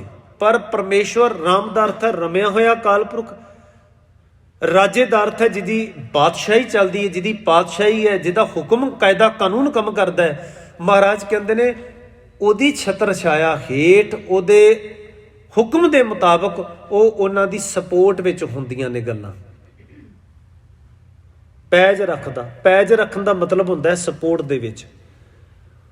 ਉਹ ਉਹਨਾਂ ਨੂੰ ਸਮੇਂ ਦੇ ਮੁਤਾਬਕ ਭਾਵੇਂ ਉਚੇਰਾ ਥਾਂ ਨਾ ਦਵਾਏ, ਪਰ ਉਹਨਾਂ ਦੇ ਚਲੇ ਜਾਣ ਬਾਅਦ ਵੀ ਲੋਕਾਂ ਦੀ ਸੁਰਤ ਦੇ ਵਿੱਚ ਉਹ ਪ੍ਰਭਾਵ ਰਹੇਗਾ। ਚੰਗਿਆਈ ਗੁਣਾਂ ਦਾ, ਪਰਉਪਕਾਰਾਂ ਦਾ ਪ੍ਰਭਾਵ ਹਮੇਸ਼ਾ ਸੁਰਤਾਂ ਤੇ ਭਾਰੂ ਰਹਿੰਦਾ। ਪੈਜ ਰੱਖਦਾ ਆਇਆ ਰਾਮ ਰਾਜ। ਹੁਣ ਅਗਲੀ ਉਦਾਹਰਨ ਵੇਖੋ ਕਿੱਡੀ ਪਿਆਰੀ ਹੈ। ਮਹਾਰਾਜ ਕਹਿੰਦੇ ਨੇ ਇਹਦੇ ਲਈ ਉਦਾਹਰਨ ਸਭ ਤੋਂ ਸਾਡੇ ਕੋਲ ਪੁਰਾਤਨ ਇਹ ਹੈ, ਕ੍ਰਿਸ਼ਨ ਜੀ, ਰਾਮਚੰਦਰ ਜੀ, ਹੋਰ ਯੁੱਗ ਪੁਰਸ਼ਾਂ ਤੋਂ ਪਹਿਲਾਂ ਦੀਆਂ, ਸਦੀਆਂ ਪਹਿਲਾਂ ਦੀ ਅਗਰ ਕੋਈ ਉਦਾਹਰਨ ਚੁੱਕ ਕੇ ਲਿਆਂਦੀ ਜਾਵੇ ਤੇ ਤੋਂ ਵੱਡੀ ਤੇ ਪੁਰਾਣੀ ਉਦਾਹਰਨ ਕੋਈ ਨਹੀਂ ਹੋ ਸਕਦੀ। ਹਰਨਾਕਸ ਦੁਸ਼ਟ ਹਰ ਮਾਰਿਆ, ਪ੍ਰਹਲਾਦ ਤਰਾਇਆ। ਕਰਤਾਰ ਦੇ ਨਿਯਮ ਤੇ ਭਰੋਸਾ ਰੱਖੋ, ਦੇ ਕਾਇਦੇ ਕਾਨੂੰਨ ਤੇ ਭਰੋਸਾ ਰੱਖੋ। ਕਾਨੂੰਨ ਤੇ ਭਰੋਸਾ ਰੱਖੋਗੇ ਤੇ ਵੇਖੋ ਇਦਾਂ ਹੋਏਗਾ ਕਿ ਭਾਵੇਂ ਕਿ ਹਰਨਾਕਸ਼ ਪਿਓ ਹੈ, ਪੈਦਾ ਕਰਨ ਵਾਲਾ ਹੈ, ਪਰ ਉਹਨੂੰ ਕਰਤਾਰ ਦੇ ਹੁਕਮ ਦੇ ਵਿੱਚ ਦੁਸ਼ਟ ਦੀ ਥਾਂ ਮਿਲੇਗੀ। ਇਹ ਹੈ ਕਾਇਦਾ, ਇਹ ਹੈ ਕਾਨੂੰਨ। ਹਰਨਾਕਸ ਦੁਸ਼ਟ, ਪਿਓ ਪੈਦਾ ਕਰਨ ਵਾਲੇ ਨੂੰ ਵੀ ਗੁਰੂ ਰਾਮਦਾਸ ਕਹਿੰਦੇ ਨੇ ਦੁਸ਼ਟ ਤੋਂ ਵਧੇਰੇ ਹੋਰ ਕੁਝ ਵੀ ਨਹੀਂ ਕਿਹਾ ਜਾ ਸਕਦਾ ਅਗਲੇ ਨੂੰ। ਪ੍ਰਹਲਾਦ ਪੁੱਤਰ ਹੈ, ਹਰਨਾਕਸ ਦੁਸ਼ਟ ਹਰ ਮਾਰਿਆ, ਪ੍ਰਹਲਾਦ ਤਰਾਇਆ। ਮੈਂ ਅਕਸਰ ਇਸ ਪੰਕਤੀ ਦੇ ਉੱਤੇ ਇੱਕ ਸਾਂਝ ਹੋਰ ਪਾਉਣਾ ਹੁੰਦਾ ਕਿ ਜਦੋਂ ਅਸੀਂ ਇੱਕੋ ਹੀ ਰਟਨ ਲਾਈ ਹੁੰਦੀ ਹੈ ਨਾ, ਬੱਚਿਆਂ ਨੂੰ ਮਾਂ-ਬਾਪ ਦੀ ਰਿਸਪੈਕਟ ਕਰਨੀ ਚਾਹੀਦੀ ਹੈ, ਬੱਚੇ ਆਗਿਆਕਾਰੀ ਹੋਣੇ ਚਾਹੀਦੇ ਨੇ, ਬੱਚੇ ਵੱਡਿਆਂ ਦੇ ਅੱਗੇ ਹੱਥ ਜੋੜੀ ਰੱਖਣ, ਸਤ ਬਚਨ ਕਹਿਣ। ਮੈਨੂੰ ਖਿਮਾ ਕਰਿਓ ਜੇ ਗੁਰੂ ਰਾਮਦਾਸ ਜੀ ਇਸ ਬਾਰੇ ਹਾਮੀ ਨਹੀਂ ਭਰਨਗੇ ਤੁਹਾਡੇ ਨਾਲ। ਇਹ ਇੱਕ ਪੱਖ ਹੈ ਸਿਰਫ ਸਾਡਾ, ਇੱਕ ਪੱਖੋਂ ਵੇਖ ਰਹੇ ਹਾਂ ਸਿਰਫ ਬੱਚੇ ਆਗਿਆਕਾਰੀ ਹੋਣ। ਤੇ ਕੀ ਪ੍ਰਹਲਾਦ ਆਗਿਆਕਾਰੀ ਹਰਨਾਕਸ਼ ਦਾ ਬਣਦਾ? ਪਿਓ ਹਰਨਾਕਸ਼ ਹੈ ਤੇ ਪ੍ਰਹਲਾਦ ਪੁੱਤਰ ਹੈ ਜੋ ਆਗਿਆਕਾਰੀ ਬਣਦਾ। ਤੇ ਅੱਜ ਇਹ ਪੰਕਤੀ ਦੇ ਵਿੱਚ ਦਰਜ ਹੁੰਦਾ ਭਗਤ ਦੇ ਦਰਜੇ ਦੇ ਉੱਤੇ। ਆਗਿਆਕਾਰੀ ਹੁੰਦਾ ਬਾਪ, ਜਿੱਦਾਂ ਕਹਿ ਰਿਹਾ ਉਹਨੂੰ। ਬਾਪ ਕੀ ਕਹਿੰਦਾ? ਉਹ ਕਹਿੰਦਾ ਕੋਈ ਰੱਬ ਰੂਬ ਨਹੀਂ ਹੈਗਾ, ਜਲੇ ਹਰਨਾਕਸ਼ ਥਲੇ ਹਰਨਾਕਸ਼, ਮੇਰੇ ਤੋਂ ਵੱਡਾ ਔਰ ਰੱਬ ਇਸ ਧਰਤੀ ਤੇ ਕਿਹੜਾ ਹੋਣਾ। ਉਹਨੂੰ ਹੰਕਾਰੀਆਂ ਆਖਿਆ, ਅਹੰਕਾਰੀਆਂ ਪਿੱਠ ਦੇ। ਤੇ ਜੇ ਉਹਦਾ ਪੁੱਤ ਉਹਦੇ ਮੁਤਾਬਕ ਤੁਰਦਾ ਤੇ ਕੀ ਹੁੰਦਾ?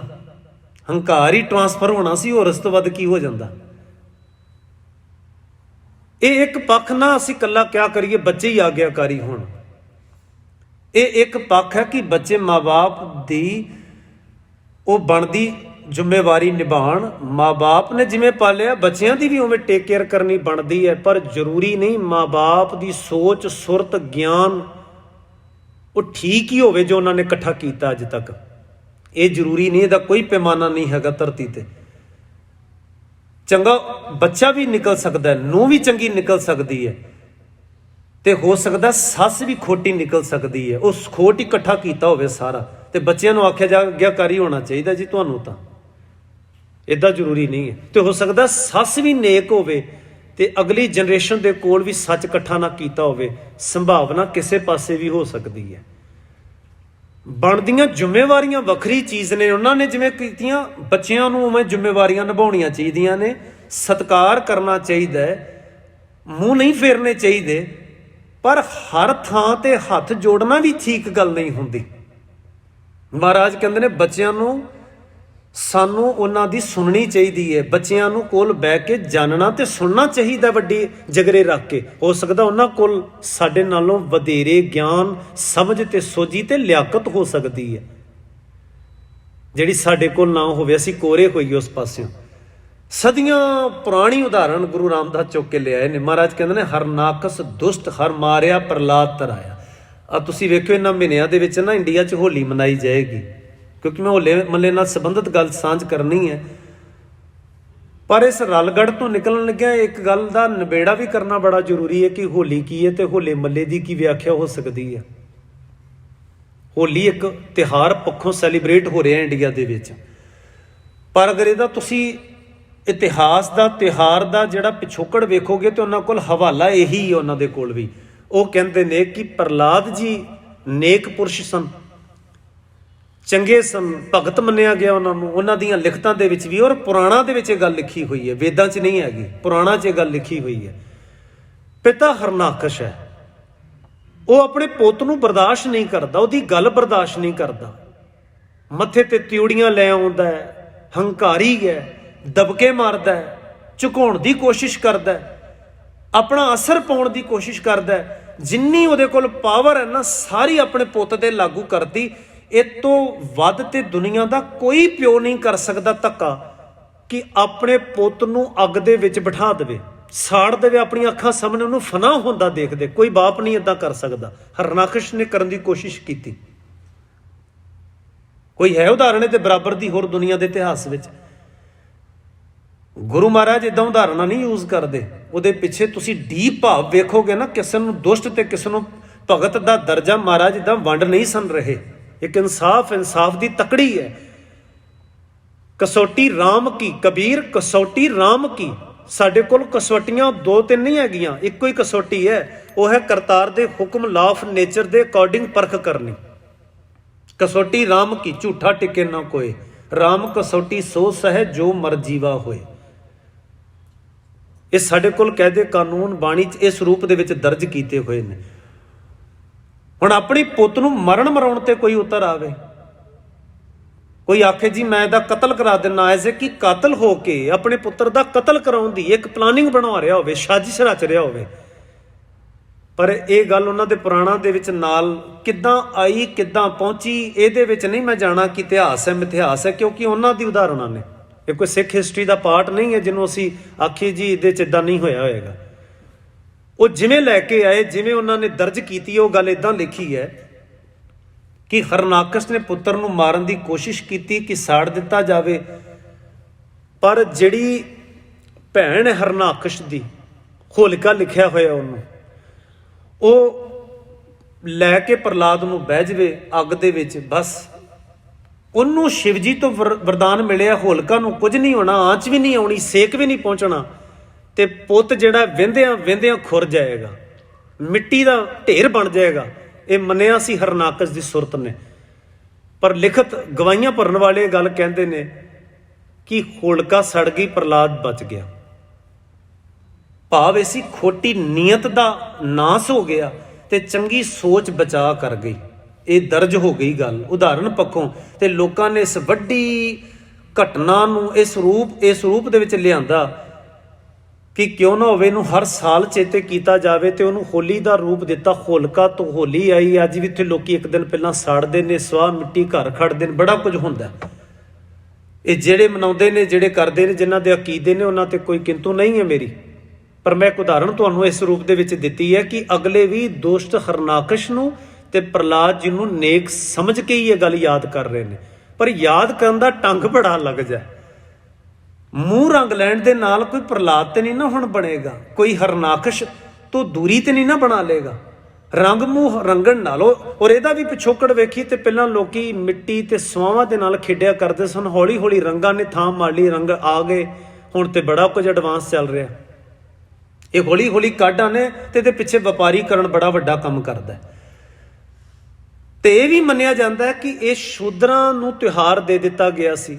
4 ਵਰਣ ਨੇ, ਉਹਨਾਂ ਨੂੰ ਆਖਿਆ ਕਿ ਤੁਸੀਂ ਕੁਝ ਮਨਾਉਣਾ ਹੋਵੇ ਤੇ ਇਹ ਖੇ ਸਵਾ ਮਿੱਟੀ ਇਕੱਠੀ ਕਰਕੇ ਪਾਲਿਆ ਕਰੋ ਇੱਕ ਦੂਜੇ ਦੇ ਉੱਤੇ। ਇੱਦਾਂ ਮੰਨਿਆ ਜਾਂਦਾ ਹੈ ਲਿਖਤਾਂ ਦੇ ਵਿੱਚ ਵੀ। ਖੈਰ, ਇਹ ਹੋਲੀ ਹੈ, ਇੰਡੀਆ ਦੇ ਵਿੱਚ ਮਨਾਈ ਜਾਂਦੀ ਹੈ।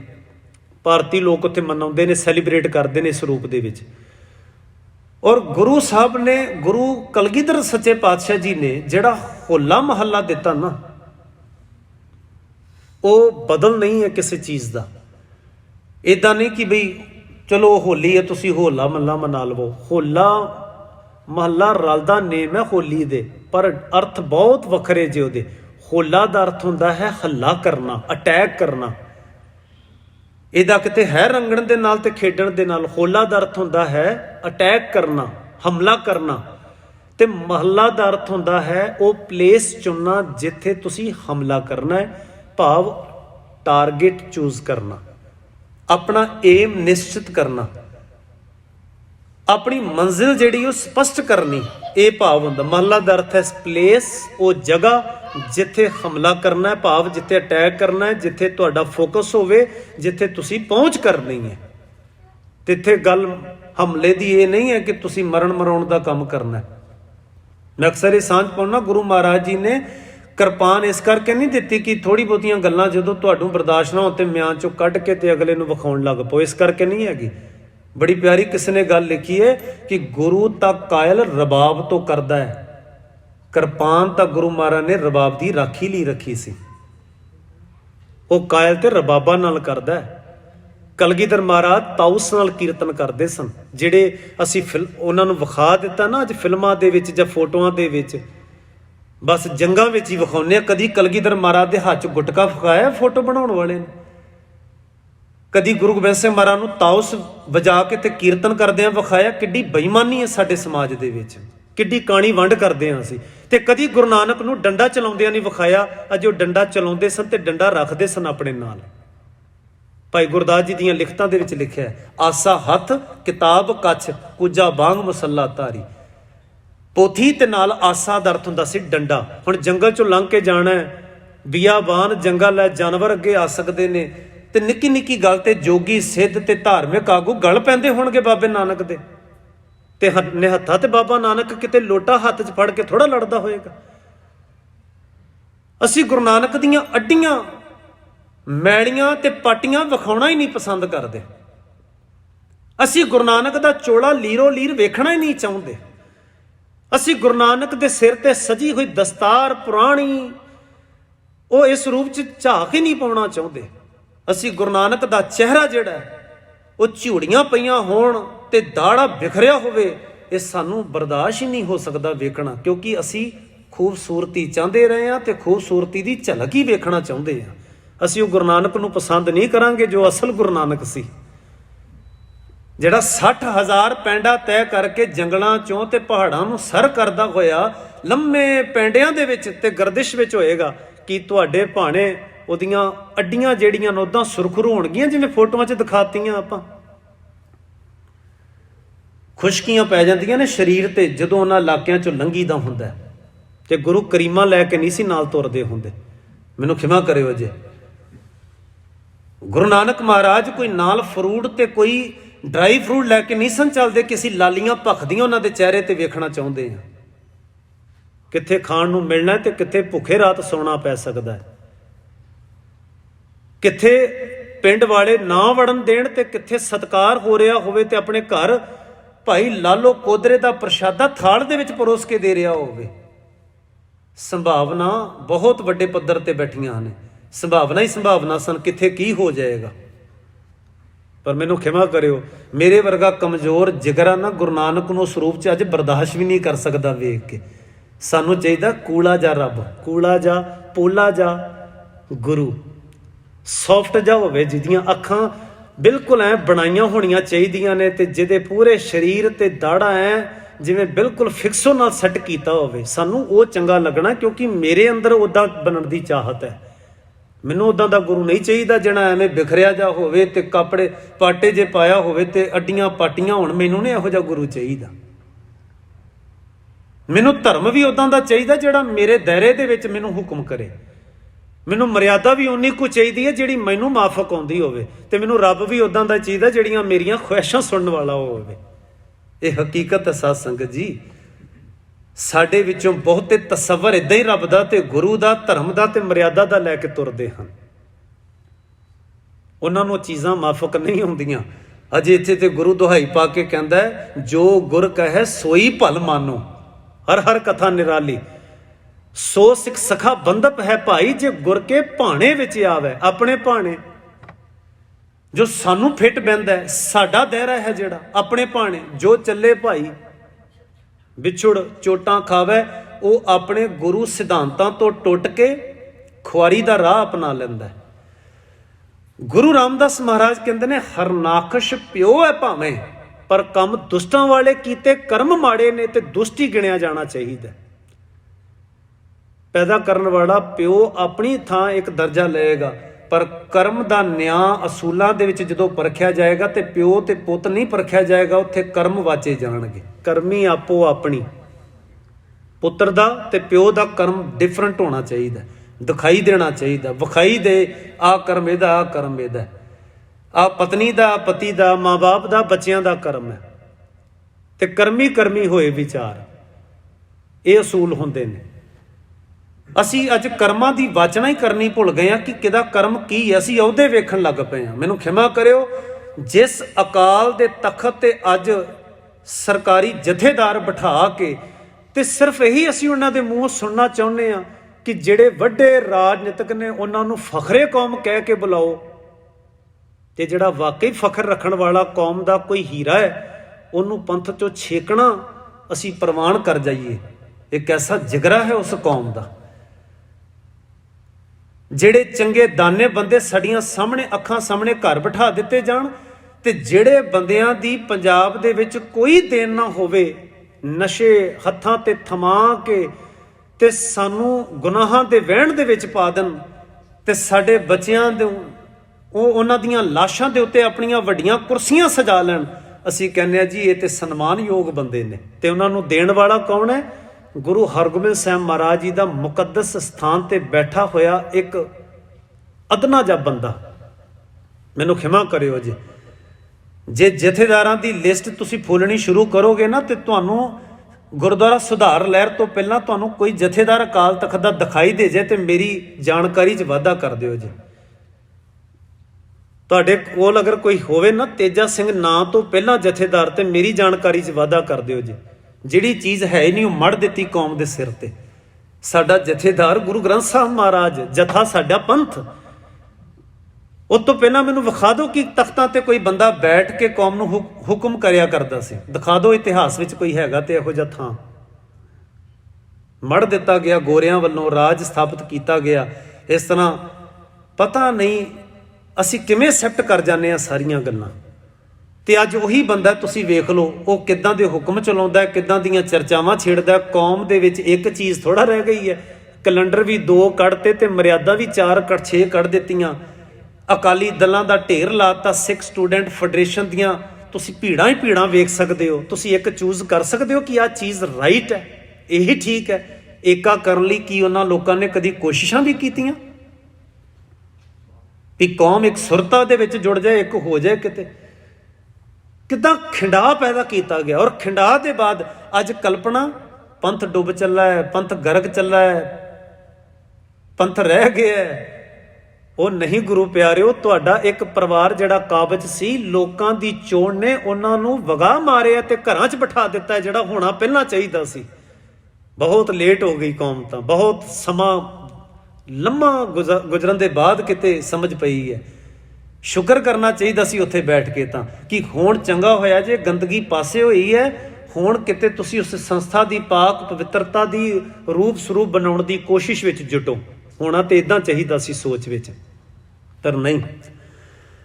ਮਹਾਰਾਜ ਗੁਰੂ ਸਾਹਿਬ ਨੇ ਆਖਿਆ ਕਿ ਇਦਾਂ ਸਮੇਂ ਦੇ ਮੁਤਾਬਕ ਜਿਹੜੀਆਂ ਤਿਆਰੀਆਂ ਚਾਹੀਦੀਆਂ ਹੁੰਦੀਆਂ ਨੇ, ਕਿ ਤੁਹਾਨੂੰ ਸਮਝ ਪਏ ਕਿ ਸਾਡਾ ਨਿਸ਼ਾਨਾ ਕੀ ਹੈ। ਹੋਲਾ ਨਿਸ਼ਾਨਾ, ਮਹੱਲਾ ਪਲੇਸ, ਹੱਲੇ ਦਾ ਨਿਸ਼ਾਨਾ। ਔਰ ਗੁਰੂ ਗੋਬਿੰਦ ਸਿੰਘ ਮਹਾਰਾਜ ਨੇ ਇਹਦੇ ਲਈ ਵੱਡੀ ਉਦਾਹਰਨ ਹੈ ਸਿਰ ਜੀ ਕਿ ਅਨੰਦਪੁਰ ਸਾਹਿਬ, ਉੱਥੇ ਮਹਾਰਾਜ ਜੀ ਨੇ 2 ਜਥੇ ਬਣਾ ਕੇ ਵੱਖ-ਵੱਖ ਨੌਜਵਾਨਾਂ ਦੇ ਤੇ ਆਪਸ ਵਿੱਚ ਉਹਨਾਂ ਦੀ ਜੰਗ ਕਰਾਉਣੀ, ਇੱਕ ਖੇਡ ਪੱਧਰ ਤੇ, ਖੇਡਾਂ ਦੇ ਤੌਰ ਤੇ। ਮਹਾਰਾਜ ਨੇ ਆਖਿਆ ਜੰਗੀ ਖੇਡਾਂ ਖੇਡੋ ਜਦੋਂ ਖੇਡਣੀਆਂ ਨੇ ਤਾਂ। ਉਸ ਵੇਲੇ ਦੀ ਉਦਾਹਰਨ ਹੈ। ਭਾਵੇਂ ਕਿ ਅੱਜ ਦੇ ਵਕਤ ਸਾਡੀ ਜੰਗ ਚੇਂਜ ਹੋ ਚੁੱਕੀ, ਅੱਜ ਕਲਮ ਦੀਆਂ ਜੰਗਾਂ ਚੱਲ ਰਹੀਆਂ ਨੇ, ਕਿਤਾਬਾਂ ਦੇ ਗਿਆਨ ਦੇ ਵਜ਼ਨ ਦੇ ਉੱਤੇ ਅੱਜ ਜੰਗਾਂ ਆਪਣਾ ਥਾਂ ਮੱਲ ਰਹੀਆਂ ਨੇ। ਤੁਹਾਨੂੰ ਉੱਥੇ ਕਲਮ ਚੁੱਕਣ ਦੀ ਲੋੜ ਹੈ, ਬਜਾਏ ਕਿ ਤੁਸੀਂ ਤੋਪਾਂ ਲੈ ਕੇ ਉੱਥੇ ਇੱਕ ਦੂਜੇ ਦੇ ਸਾਹਮਣੇ ਹੋਵੋ। ਉਹ ਸਮੇਂ ਮੁਤਾਬਕ ਲੋੜ ਬਦਲ ਜਾਂਦੀ ਹੈ। ਜਿਉਂ ਲੋੜ ਬਦਲੇਗੀ ਸਾਨੂੰ ਬਦਲਣਾ ਪਏਗਾ। ਉਦਾਹਰਨ ਮੈਂ ਤੁਹਾਡੇ ਨਾਲ ਕੁਦਰਤ ਦੀ ਸਾਂਝੀ ਕਰਨਾ। ਹੁਣ ਠੰਡ ਜਾ ਰਹੀ ਹੈ ਹੌਲੀ ਹੌਲੀ, ਕਿ ਹੁਣ ਵੀ ਮਾਰਚ ਤੇ ਅਪ੍ਰੈਲ ਦੇ ਮਹੀਨੇ 'ਚ ਜੈਕਟਾਂ ਪਾਵਾਂਗੇ ਆਪਾਂ? ਲੋੜ ਨਹੀਂ ਨਾ ਹੈਗੀ। ਰੁੱਤ ਨੇ ਇਹ ਗੱਲ ਦਾ ਸੰਕੇਤ ਦੇਣਾ ਕਿ ਹੁਣ ਗਰਮੀ ਆ ਰਹੀ ਹੈ। ਜਿਹੜੇ ਕੱਪੜੇ ਤੂੰ 2 ਮਹੀਨੇ ਪਹਿਲਾਂ ਪਾਉਣਾ ਸਨ, ਰੱਖਦਾ ਬਕਸੇ ਦੇ ਵਿੱਚ ਚੰਗੀ ਤਰ੍ਹਾਂ, ਇਹ ਫਿਰ ਵਰਤ ਲਈ ਜਦੋਂ ਲੋੜ ਪਏਗੀ। ਇਹੀ ਹੈ ਨਾ। ਹੁਣ ਅਸੀਂ ਹੀਟ ਥੋੜ੍ਹਾ ਲਾਵਾਂਗੇ, ਹੀਟਰ ਥੋੜ੍ਹਾ ਯੂਜ਼ ਕਰਾਂਗੇ। ਹੁਣ ਤੇ ਲੋਕ ਆਪਣੇ ਏਸੀ ਠੀਕ ਕਰਾਉਣੇ ਸ਼ੁਰੂ ਕਰ ਦੇਣਗੇ ਜੀ, ਉਹਦੀ ਲੋੜ ਪੈਣੀ ਹੈ। ਸਮੇਂ ਦੇ ਅਕੋਰਡਿੰਗ ਜਿਹੜੀ ਚੀਜ਼ ਲੋੜ ਮੰਗੇ, ਸਾਨੂੰ ਉੱਦਾਂ ਦੀ ਤਿਆਰੀ ਕਰਨੀ ਪੈਂਦੀ ਹੈ। ਅੱਜ ਜਿਹੜੀ ਚੀਜ਼ ਦੀ ਲੋੜ ਹੈ ਨਾ, ਜਿੱਥੇ ਦਿਮਾਗ ਨੇ ਕੰਮ ਕਰਨਾ, ਤੁਸੀਂ ਉੱਥੇ ਐਵੇਂ ਕਿਰਪਾਨ ਕੱਢੀ ਫਿਰੋ, ਤੇ ਜਿੱਥੇ ਵਾਕਈ ਕਿਰਪਾਨ ਦੀ ਲੋੜ ਹੈ ਉੱਥੇ ਤੁਸੀਂ ਹੱਥ ਜੋੜੋ। ਫੱਬਦੀਆਂ ਨਹੀਂ ਚੀਜ਼ਾਂ, ਆਪਸ ਵਿੱਚ ਮੈਚ ਨਹੀਂ ਕਰਦੀਆਂ। ਪਰ ਗੁਰੂ ਮਹਾਰਾਜ ਜੀ ਨੇ ਉੱਥੇ ਇਹ ਉਦਾਹਰਣ ਦਿੱਤੀ ਕਿ ਸਮੇਂ ਦੀ ਲੋੜ ਹੈ। ਹੁਕਮਰਾਨ ਤੁਹਾਨੂੰ ਮਾਰ ਮੁਕਾਉਣਾ ਚਾਹੁੰਦੇ ਨੇ, ਉਹ ਆਪਣੇ ਸਿਪਾਹੀ ਤਿੱਖੇ ਕਰ ਰਹੇ ਨੇ। ਉਹਨਾਂ ਨੇ ਕਲਮ ਨਾਲ ਨਹੀਂ ਤੁਹਾਨੂੰ ਲੈ ਕੇ ਕੁਝ ਚਿੱਠੀ ਭੇਜਣੀ, ਉਹ ਸਿੱਧੇ ਤੋਪਾਂ ਦੇ ਮੂੰਹ ਇੱਧਰ ਕਰਨਗੇ। ਤੁਹਾਨੂੰ ਇਹ ਅਭਿਆਸ ਸਿੱਖਣੇ ਪੈਣਗੇ। ਤੇ ਗੁਰੂ ਨੇ ਕਿਰਪਾਨ ਢਾਲ ਵਾਂਗਰ ਵਰਤਣੀ ਸਿਖਾਈ ਸਾਨੂੰ, ਕਿ ਕਿਸੇ ਨੂੰ ਇੱਦਾਂ ਮਾਰ ਮੁਕਾਉਣ ਦੀ ਭਾਵ 'ਚ ਦੁਸ਼ਮਣੀ ਭਾਵ ਨਹੀਂ ਕਦੀ ਵੀ ਪਾਲਣਾ। ਜੇ ਵਾਰ ਵੀ ਕੀਤਾ ਹੋਵੇ ਨਾ, ਉਹਦੇ ਤੇ ਇੰਨਾ ਕੁ ਕਰਿਓ ਕਿ ਮਰੇ ਨਾ, ਸਬਕ ਲੈ ਲਵੇ। ਤੇ ਭਾਈ ਕਨਈਏ ਵਰਗਾ ਜਥਾ ਉਹਨੂੰ ਮਲਮ ਪੱਟੀ ਤੇ ਪਾਣੀ ਪਿਆ ਕੇ ਬਚਾ ਲਵੇ ਤੇ ਮੁੜ ਜ਼ਿੰਦਗੀ ਵੱਲ ਤੋਰ ਦੇਵੇ। ਇਹ ਵੀ ਗੁਰੂ ਪ੍ਰਬੰਧ ਹੈ। ਜੇ ਕਲਗੀਧਰ ਮਹਾਰਾਜ ਇਕੱਲੇ ਯੋਧੇ ਹੀ ਪੈਦਾ ਕਰਦੇ ਤੇ ਭਾਈ ਕਨਈਏ ਦਾ ਡਿਪਾਰਟਮੈਂਟ ਨਾ ਪੈਦਾ ਕਰਦੇ। ਉਹ ਪੈਦਾ ਹੀ ਮਹਾਰਾਜ ਜੀ ਨੇ ਕੀਤਾ ਕਿ ਮਾਰਨ ਤੋਂ ਗੁਰੇਜ਼ ਕਰਿਓ ਕਿਸੇ ਨੂੰ। ਸਬਕ ਸਿਖਾਉਣਾ ਹੈ ਸਾਡਾ ਫਰਜ਼। ਤਾਂ ਅਗਲਾ ਹਮਲਾਵਰ ਬਣ ਕੇ ਆ ਰਿਹਾ, ਉਹਦੀ ਸ਼ੁਕਦੀ ਹੋਈ ਕਿਰਪਾਨ ਲੋਕਾਂ ਦੀ ਆਜ਼ਾਦੀ ਦੇ ਪਰ ਵੱਢ ਦੇਵੇ। ਤੁਹਾਨੂੰ ਚਾਹੀਦਾ ਕਿ ਆਪਣੀ ਸਹਿਣਸ਼ੀਲਤਾ ਦੇ ਨਾਲ, ਆਪਣੇ ਅਭਿਆਸ, ਜੰਗੀ ਅਭਿਆਸ ਦੇ ਨਾਲ ਤੁਸੀਂ ਢਾਲ ਬਣ ਕੇ ਉਹਦੇ ਸਾਹਮਣੇ ਖੜੇ ਹੋ ਜਾਓ। ਫਰਕ ਇਹ ਪੈਣਾ ਚਾਹੀਦਾ ਕਿ ਲੋਕਾਂ ਦੀ ਆਜ਼ਾਦੀ ਨਾ ਖੁੱਸੇ। ਲੋਕ ਜਿਵੇਂ ਖਾਣਾ ਚਾਹੁੰਦੇ ਨੇ ਉਵੇਂ ਖਾਣ, ਜੋ ਪਾਉਣਾ ਚਾਹੁੰਦੇ ਨੇ ਉਹ ਪਾਉਣ, ਜਿਵੇਂ ਰਹਿਣਾ ਚਾਹੁੰਦੇ ਨੇ ਉਵੇਂ ਰਹਿਣ। ਹਰ ਬੰਦੇ ਨੂੰ ਕਰਤਾਰ ਵਾਹਿਗੁਰੂ ਨੇ ਇੱਕ ਫਰੀਡਮ ਦਿੱਤੀ ਹੈ। ਇਹ ਕੌਣ ਹੁੰਦੇ ਨੇ ਆਪਣੀ ਫਾਰਸੀ ਮੂੰਹ ਦੇ ਵਿੱਚ ਤੁੰਨਣ ਵਾਲੇ? ਇਹ ਕੌਣ ਹੁੰਦੇ ਨੇ ਆਪਣੇ ਹਾੜੇ ਪੀਲੇ ਕੱਪੜੇ ਕਿਸੇ ਦੇ ਤਨ ਤੇ ਪਵਾਉਣ ਵਾਲੇ? ਇਹ ਕੌਣ ਹੁੰਦੇ ਨੇ ਕਿਸੇ ਦੇ ਮੂੰਹ ਤੋਂ ਕਲਮਾ ਆਪਣੇ ਕੰਨਾਂ ਦੇ ਵਿੱਚ ਸੁਣਨ ਵਾਲੇ? ਇਹ ਕੌਣ ਹੁੰਦੇ ਨੇ ਕਿਸੇ ਨੂੰ ਧੱਕੇ ਨਾਲ ਸੁਨਤ ਕਰਨ ਵਾਲੇ ਤੇ ਕਿਸੇ ਨੂੰ ਪੁੱਠਾ ਖਵਾਉਣ ਵਾਲੇ? ਮਰਜ਼ੀ ਹੈ ਜੀ ਆਪੋ ਆਪਣੀ। ਜਿਹਦਾ ਜੀ ਜੋ ਕਰਦਾ ਉਹਨੂੰ ਅਸੂਲਾਂ ਤੇ ਹੁਕਮ ਦੇ ਦਾਇਰੇ ਦੇ ਵਿੱਚ ਆਪਣੇ ਲਈ ਭਲਾ ਲੋਚਣਾ ਚਾਹੀਦਾ। ਮੇਰੇ ਲਈ ਭਲਾ ਕੀ ਹੈ, ਮੇਰੇ ਲਈ ਚੰਗਾ ਕੀ ਹੋ ਸਕਦਾ, ਲੋਕ ਕੀ ਕਹਿੰਦੇ ਨੇ ਇਹਦੀ ਪਰਵਾਹ ਨਾ ਕਰੋ। ਉਹਦੇ ਬਾਅਦ ਇੱਦਾਂ ਬਾਣੀ ਨੇ ਪ੍ਰਮਾਣ ਦਿੱਤੇ ਨੇ ਤੇ ਕਈ ਕੁਝ ਸਾਨੂੰ ਕਿਸੇ ਰੂਪ ਦੇ ਵਿੱਚ ਸਮਝਾਇਆ ਹੈ। ਮਹਾਰਾਜ ਜੀ ਨੇ ਇੱਦਾਂ ਹੋਲੇ ਮੱਲੇ ਅਨੰਦਪੁਰ ਸਾਹਿਬ ਤਿਆਰ ਕੀਤੇ। ਸਨ 1700 ਬਣਦਾ ਤੇ ਸੰਮਤ 1756 ਬਣਦਾ। ਚੇਤ ਇੱਕ ਸੁਦੀ ਦੇ ਵਿੱਚ ਕਰਤਾਰ ਗੁਰੂ ਗੋਬਿੰਦ ਸਿੰਘ ਸੱਚੇ ਪਾਤਸ਼ਾਹ ਜੀ ਨੇ ਹੋਲੇ ਮੱਲੇ ਦਾ ਆਗਾਜ਼ ਕੀਤਾ, ਜੋ ਆਹ ਦਿਨ ਬਣਦੇ ਨੇ ਇਤਿਹਾਸ ਦੇ ਮੁਤਾਬਕ। ਹੁਣ ਪ੍ਰੋਬਲਮ ਸਾਡੀ ਇਹ, ਕਿਉਂਕਿ ਦੋ ਕੈਲੰਡਰ ਨੇ, ਇੱਕ ਨੇ ਹੋਲਾ ਮੱਲਾ ਖਿੱਚ ਕੇ ਉਹ ਹੋਲੀ ਦੇ ਕੋਲ ਲੈ ਜਾਣਾ ਹੈ। ਜਿਵੇਂ ਅਸੀਂ ਬੰਦੀ ਛੋੜ ਦੀਵਾਲੀ ਦੀ ਪੂਛ ਫੜ ਕੇ ਤੁਰਾਂਗੇ, ਉਵੇਂ ਹੋਲਾ ਮੱਲਾ ਹੋਲੀ ਦੀ ਪੂਛ ਫੜੀ ਰੱਖੇਗਾ। ਪਰ ਨਹੀਂ, ਆਪਣਾ ਕੈਲੰਡਰ ਹੈਗਾ, ਤੁਸੀਂ ਕੈਲੰਡਰ ਚੁੱਕ ਕੇ ਵੇਖ ਲਓ, ਆਨਲਾਈਨ ਪਿਆ ਹੋਇਆ ਮੂਲ ਨਾਨਕ ਸ਼ਾਹੀ calendar, writer bye Pal Singh Purewal, ਪਾ ਕੇ ਤੁਸੀਂ ਵੇਖ ਲਓ ਅੱਜ ਕਿਹੜਾ ਦਿਨ ਹੈ। ਪਰ ਕੌਮ ਦੀ ਤਰਾਸ਼ਦੀ ਹੈ, ਕੀ ਕਰੀਏ ਹੁਣ ਆਪਾਂ। ਤਰਾਸ਼ਦੀ ਉਹਨੂੰ ਹੰਡਾਉਣਾ ਪੈਣਾ। ਕੁਝ ਵਕਤ ਨਿਕਲੇਗਾ, ਆਉਣ ਵਾਲੀਆਂ ਜਨਰੇਸ਼ਨਾਂ ਜਦੋਂ ਵਾਚਣਗੀਆਂ ਤੇ ਇਨਸਾਫ ਹੋਣਗੇ। ਮਹਾਰਾਜ ਜੀ ਨੇ ਜੋ ਸਾਡੀ ਤਿਆਰੀ ਕਰਾਈ, ਤੇ ਉਸ ਤਿਆਰੀ ਦੇ ਬਾਅਦ ਤੁਸੀਂ ਇਤਿਹਾਸ ਦੀ ਨੁਹਾਰ ਵੇਖ ਸਕਦੇ ਹੋ। ਔਰ ਮੈਂ ਉਸ ਤੋਂ ਪਹਿਲਾਂ ਦੀ ਇੱਕ ਉਦਾਹਰਣ ਤੁਹਾਡੇ ਨਾਲ ਸਾਂਝੀ ਕਰ ਲਵਾਂ। ਗੁਰੂ ਅਰਜਨ ਸਾਹਿਬ ਮਹਾਰਾਜ ਜੀ ਦੀ ਜਦੋਂ ਸ਼ਹੀਦੀ ਹੋਈ ਨਾ 1606 ਦੇ ਵਿੱਚ, ਜੂਨ ਮਹੀਨੇ ਦੇ ਵਿੱਚ ਗੁਰੂ ਅਰਜਨ ਸਾਹਿਬ ਮਹਾਰਾਜ ਨੂੰ ਤੱਤੀਆਂ ਤਵੀਆਂ ਤੇ ਜਦੋਂ ਬਿਠਾ ਕੇ ਤਸੀਹੇ ਭਰਕਮ ਦੇ ਕੇ ਸ਼ਹੀਦ ਕੀਤਾ ਗਿਆ। ਤੇ ਤੁਸੀਂ ਇਹ ਆਪਣੀ ਸੋਚ ਤੇ ਤਵਾਜ਼ਨ ਬਣਾ ਕੇ ਸੋਚਿਓ ਜਰਾ, ਅੱਜ ਦੇ ਹਾਲਾਤਾਂ ਦੇ ਵਿੱਚ ਅੱਜ ਗੁਰੂ ਗ੍ਰੰਥ ਸਾਹਿਬ ਦਾ ਵਰਕਾ ਕੋਈ ਪਾੜ ਕੇ ਸੁੱਟ ਦਿੰਦਾ ਤੇ ਕਿੱਡੀ ਕੋਈ ਚੀਜ਼ ਨਿਕਲਦੀ ਹੈ ਸਾਡੀ ਕੌਮ ਦੀ, ਕਿੰਨੀ ਪੀੜਾ ਹੁੰਦੀ ਹੈ ਸਾਡੇ ਅੰਦਰ ਕਿ ਖੂਹਾਂ ਤੇ ਮਿਲੇ। ਅੱਜ ਜੋ ਅੱਜ ਦੇ ਯੁੱਗ ਦੇ ਵਿੱਚ ਅੱਜ ਸਮੇਂ 'ਚ ਸਾਡੇ ਗੁਰੂ ਦੇਵ ਨੇ, ਤੇ ਗੁਰੂ ਅਰਜਨ ਸਾਹਿਬ ਮਹਾਰਾਜ ਦੇ ਵੇਲੇ ਕੋਈ ਤੱਤੀ ਤਵੀ ਤੇ ਬਿਠਾ ਕੇ ਸਿਰ ਤੇ ਗਰਮ ਰੇਤ ਪਾ ਕੇ ਤੇ ਦੇਗ 'ਚ ਉਬਾਲ ਰਿਹਾ ਹੋਵੇ। ਤੁਸੀਂ ਸੋਚੋ ਜਰਾ ਉਸ ਵੇਲੇ ਦੀ ਕੌਮ ਦੇ ਹਰ ਬਸ਼ਿੰਦੇ ਦੀ ਸੁਰਤ ਦੇ ਉੱਤੇ ਕੀ ਭਾਰੂ ਹੋ ਸਕਦਾ ਸੀ। ਦੋ ਰਾਹ ਬਚਦੇ ਨੇ ਉਸ ਕੌਮ ਦੇ ਕੋਲ, ਜਾਂ ਤੇ ਜਜ਼ਬਾਤੀ ਦਾ ਰਾਹ, ਮਰ ਮਿਟੋ ਪਰ ਹਕੂਮਤ ਨੂੰ ਖਤਮ ਕਰ ਦੇਵੋ, ਇੱਕ ਇਹ ਰਾਹ ਹੁੰਦਾ। ਤੇ ਦੂਜਾ ਰਾਹ ਹੁੰਦਾ ਸਦਮੇ ਦਾ। ਸਦਮੇ ਦੇ ਵਿੱਚੋਂ ਕੌਮ ਪੈ ਜਾਂਦੀ, ਸਾਡੇ ਗੁਰੂ ਨੂੰ ਨਹੀਂ ਬਖਸ਼ਿਆ ਤੇ ਅਸੀਂ ਕਿਹੜੇ ਪਾਣੀ ਹਾਰ ਆ। ਪਰ ਗੁਰੂ ਹਰਗੋਬਿੰਦ ਸਾਹਿਬ ਮਹਾਰਾਜ ਜੀ ਦੇ ਸਦਕੇ ਜਾਈਏ, ਜਿਨ੍ਹਾਂ ਨੇ ਦੋਨਾਂ ਚੀਜ਼ਾਂ ਦਾ ਇੰਨਾ ਤਵਾਜ਼ਨ ਬਣਾ ਦਿੱਤਾ ਕਿ ਨਾ ਤਾਂ ਸਦਮੇ ਦੇ ਵਿੱਚ ਕੌਮ ਜਾਣ ਦਿੱਤੀ ਤੇ ਨਾ ਹੀ ਉਹਨਾਂ ਨੂੰ ਕੁਰਾਹੇ ਪੈਣ ਦਿੱਤਾ, ਜਜ਼ਬਾਤੀ ਹੋਣ ਦਿੱਤਾ। ਮਹਾਰਾਜ ਜੀ ਨੇ ਉਹਨੂੰ ਇੰਨੀ ਚੰਗੀ ਇੱਕ ਨੁਹਾਰ ਤੇ ਰੂਪ ਰੇਖਾ ਦਿੱਤੀ ਕਿ ਗੁਰੂ ਅਰਜਨ ਸਾਹਿਬ ਮਹਾਰਾਜ ਦੀ ਲਾਸ਼ਾਨੀ ਸ਼ਹਾਦਤ ਦੇ ਬਾਅਦ ਉਸ ਕੌਮ ਨੇ 4 ਜੰਗਾਂ ਪਹਿਲੀਆਂ ਜਿੱਤੀਆਂ ਤੇ ਚਾਰੋਂ ਹੀ ਫਤਿਹ ਕਰਕੇ ਵਿਖਾਤੀਆਂ। ਇਹ ਪਹਿਲੀ ਵਾਰ ਹਿਸਟਰੀ ਦੇ ਵਿੱਚ ਤੁਸੀਂ ਵੇਖਿਆ। ਜਿਨ੍ਹਾਂ ਕੋਲ ਅਜੇ ਟ੍ਰੇਨਿੰਗ ਵੀ ਨਹੀਂ ਸੀ ਪੂਰਨ ਰੂਪ ਦੇ ਵਿੱਚ, ਉਹ ਵੀ ਲੋਕ ਕਿੱਦਾਂ ਫਤਿਹ ਲੋਕਾਂ ਨੂੰ ਦੇ ਰਹੇ ਸਨ। ਔਰ ਆਖਰ ਸਨ, ਸਿਰ ਚੁੱਕ ਕੇ ਜਿਉਣਾ ਸਿੱਖੋ, ਹਾਰੋ ਨਾ, ਡਰੋ ਨਾ, ਬੁਰਾ ਨਹੀਂ ਸਭ ਭਲਾ ਹੀ ਹੈ ਰੇ, ਹਾਰ ਨਹੀਂ ਸਭ ਜੇਤੇ। ਇਹ ਗੁਰੂ ਬਾਣੀ 'ਚ ਵੀ ਸਿਖਾ ਰਹੇ ਸਨ।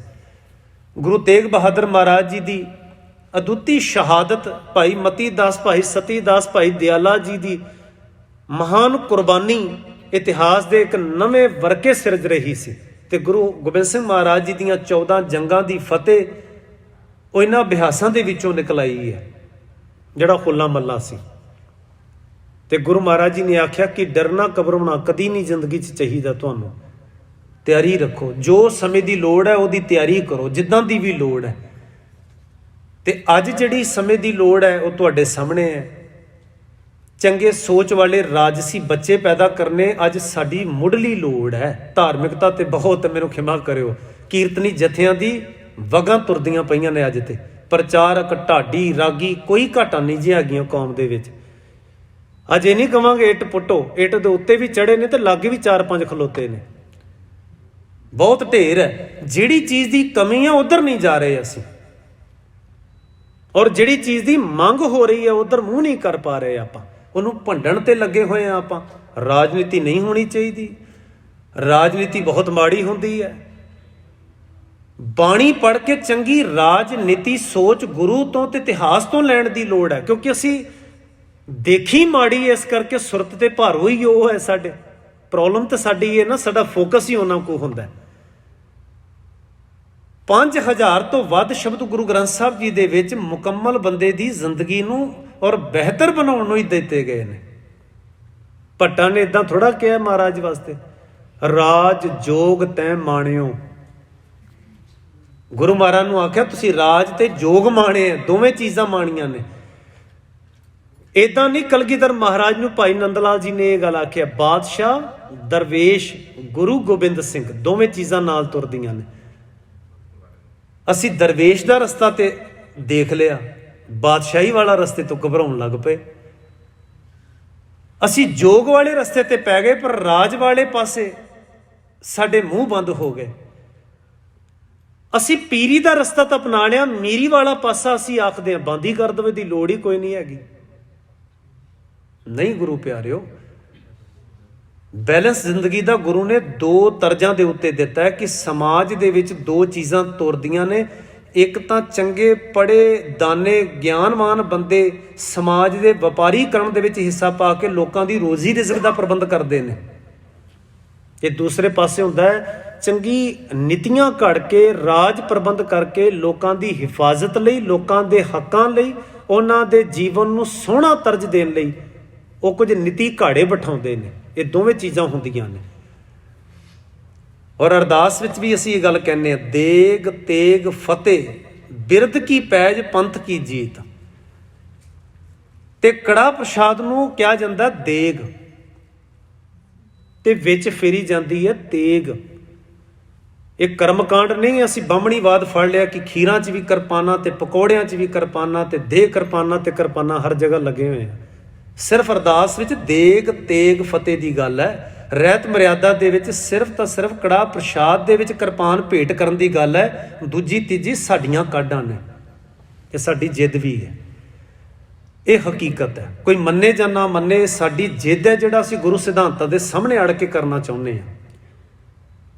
ਅਜੇ ਭੋਗ ਭਾਗ ਬਾਰੇ ਗੁਰੂ ਗ੍ਰੰਥ ਸਾਹਿਬ ਦੇ ਵਿੱਚ ਅਨੇਕਾਂ ਸ਼ਬਦ ਨੇ ਜਿਹੜੇ ਉਹਨੂੰ ਕੰਡੈਮ ਕਰਦੇ ਨੇ ਬਾਣੀ ਦੇ ਵਿੱਚ, ਕਿ ਮੂਰਤੀਆਂ ਦੇ ਭੋਗ ਵਿਪਰ ਲਾਇਆ ਕਰਦਾ ਸੀ। ਤੇ ਕੱਲੇ ਫਿਰ ਉਹਨੇ ਰੋਟੀਆਂ ਤੱਕ ਹੀ ਭੋਗ ਨਹੀਂ ਰੱਖੇ, ਉਹ ਤੋਂ ਬੜੀ ਲੰਮੀ ਲਿਸਟ ਅੱਗੇ ਹੈ ਭੋਗਾਂ ਤੱਕ ਦੀ। ਮੂੰਹ ਬੰਦ ਹੋ ਜਾਂਦੇ ਨੇ ਸਾਡੇ ਕਿ ਵੀ ਇੱਥੋਂ ਤੱਕ ਵੀ ਗੱਲ ਜਾਏਗੀ। ਫਿਰ ਦੇਵ ਦਾਸੀਆਂ ਵੀ ਤੁਹਾਨੂੰ ਫਿਰ ਪੜ੍ਹਨੀਆਂ ਪੈਣਗੀਆਂ ਜਿੱਥੋਂ ਤੱਕ ਉਹ ਲਿਸਟ ਲੈ ਜਾਂਦਾ ਆਪਣੀਆਂ। ਔਰ ਕਬੀਰ ਸਾਹਿਬ ਨੇ ਆਖਿਆ, ਭੋਗਨ ਹਾਰੇ ਭੋਗਿਆ ਇਸ ਮੂਰਤ ਕੇ ਮੁਖ ਛਾਰ। ਭੋਗਣ ਵਾਲਾ ਕੋਈ ਹੋਰ ਹੈ, ਮੂਰਤ ਤਾਂ ਬਹਾਨਾ ਹੀ ਹੈ ਬਸ। ਖਾਣੀਆਂ ਵੈਰਾਈਟੀਆਂ ਅਸੀਂ ਨੇ, ਬਹਾਨਾ ਗੁਰੂ ਹੈ ਸਾਡੇ ਕੋਲ। ਕੀ ਕਰੀਏ, ਖਿਮਾ ਕਰਿਓ ਜੇ ਮੈਨੂੰ ਸੱਚਾਈਆਂ ਨੇ। ਸਭ ਕੁਝ ਖਾਣਾ ਅਸੀਂ ਹੈ, ਸਵਾਦਲਾ ਤੜਕੇ ਵਾਲਾ ਸਾਰਾ। ਅੱਜ ਜਿਵੇਂ ਅਸੀਂ ਕਹਿੰਦੇ ਹਾਂ ਨਾ ਕਿ ਗੁਰੂ ਨੂੰ ਲਾਉਣਾ, ਗੁਰੂ ਮਹਾਰਾਜ ਨੇ ਸਭ ਤੋਂ ਪਹਿਲਾਂ ਪਤਾ ਕੀ ਕਹਿਣਾ? ਜੇ ਕਲਗੀਧਰ ਮਹਾਰਾਜ ਬੈਠੇ ਹੁੰਦੇ, ਮਹਾਰਾਜ ਕਹਿੰਦੇ ਇੰਨੀਆਂ ਕਰੀਮਾਂ ਪਾ ਕੇ ਮਾਰਨੀ ਜੀ ਦੁਨੀਆ, ਤੇ ਮੈਨੂੰ ਖਵਾਉਣ ਲਿਆਏ ਹੋ ਤੁਸੀਂ। ਪਹਿਲਾਂ ਇਹ ਕਹਿਣਾ ਸੀ ਮਹਾਰਾਜ ਜੀ ਨੇ ਇੱਥੇ ਬੈਠੇ ਹਾਂ। ਪਰ ਕੀ ਕਰੀਏ, ਗੁਰੂ ਨਹੀਂ ਨਾ ਕਹਿ ਰਿਹਾ ਤੇ ਅਸੀਂ ਆਪਣੀ ਚਲਾ ਰਹੇ ਹਾਂ, ਜਾਂ ਅਸੀਂ ਗੁਰੂ ਦੀ ਸੁਣਨ ਨੂੰ ਤੁਰ ਰਹੇ। ਜਿੱਥੇ ਚੱਲਦੀ ਹੈ ਚਲਾ ਲਵੋ, ਜਿੱਥੇ ਚੱਲਦੀ ਹੈ ਚਲਾ ਲਵੋ ਆਪਣੀ। ਹੁਣ ਸਿਰਫ ਤਾਂ ਸਿਰਫ ਦੇਗ ਵਿੱਚ ਤੇਗ ਫਿਰਨ ਦੀ ਗੱਲ ਸੀ, ਤੇ ਉਹ ਉੱਥੋਂ ਤੱਕ ਅਸੀਂ ਇਹ ਗੱਲ ਸੰਕੇਤ ਰੂਪ ਵਿੱਚ ਵੀ ਰਹਿੰਦੇ ਨਾ ਕਿ ਦੇਗ ਇਸ ਕਰਕੇ ਮਹਾਰਾਜ ਜੀ ਨੇ ਦਿੱਤੀ ਹੈ ਕਿ ਸਮਾਜ ਦੇ ਲੋੜੀਂਦੇ ਪ੍ਰਬੰਧ ਵੀ ਉਲੀਕਣੇ ਨੇ। ਇਹ ਤੇਗ ਇਸ ਗੱਲ ਦਾ ਸੁਮੇਲ ਹੈ ਕਿ ਚੰਗੀਆਂ ਨੀਤੀਆਂ ਤੇ ਚੰਗੀਆਂ ਸੋਚਾਂ ਦੇ ਕਾਇਦੇ ਕਾਨੂੰਨ ਬਣਦੇ ਕੋਈ ਲੋਕਾਂ ਦੀ ਹਿਫਾਜ਼ਤ ਲਈ ਵੀ ਨਾਲ ਖੜਨੇ ਚਾਹੀਦੇ ਨੇ। ਦੋਵਾਂ ਚੀਜ਼ਾਂ ਦਾ ਬੈਲੈਂਸ ਤੇ ਤਵੱਜੋ ਹੈ। ਗੁਰਦੇਵ ਗੁਰੂ ਰਾਮਦਾਸ ਮਹਾਰਾਜ ਜੀ ਦਾ ਮੁੱਢਲਾ ਦਿੱਤਾ ਹੋਇਆ ਇਹ ਸ਼ਬਦ ਜਿਹੜਾ ਅਸੀਂ ਸਾਂਝਾ ਕੀਤਾ, ਉਹ ਕਹਿ ਕੇ ਮੈਂ ਸਮਾਪਤੀ ਕਰਦਾ। ਹਰ ਜੁਗ ਜੁਗ ਭਗਤ ਉਪਾਇਆ, ਪੈਜ ਰੱਖਦਾ ਆਇਆ ਰਾਮ ਰਾਜੇ। ਹਰ ਨਾਕਸ ਦੁਸ਼ਟ ਹਰ ਮਾਰਿਆ, ਪ੍ਰਹਲਾਦ ਤਰਾਇਆ।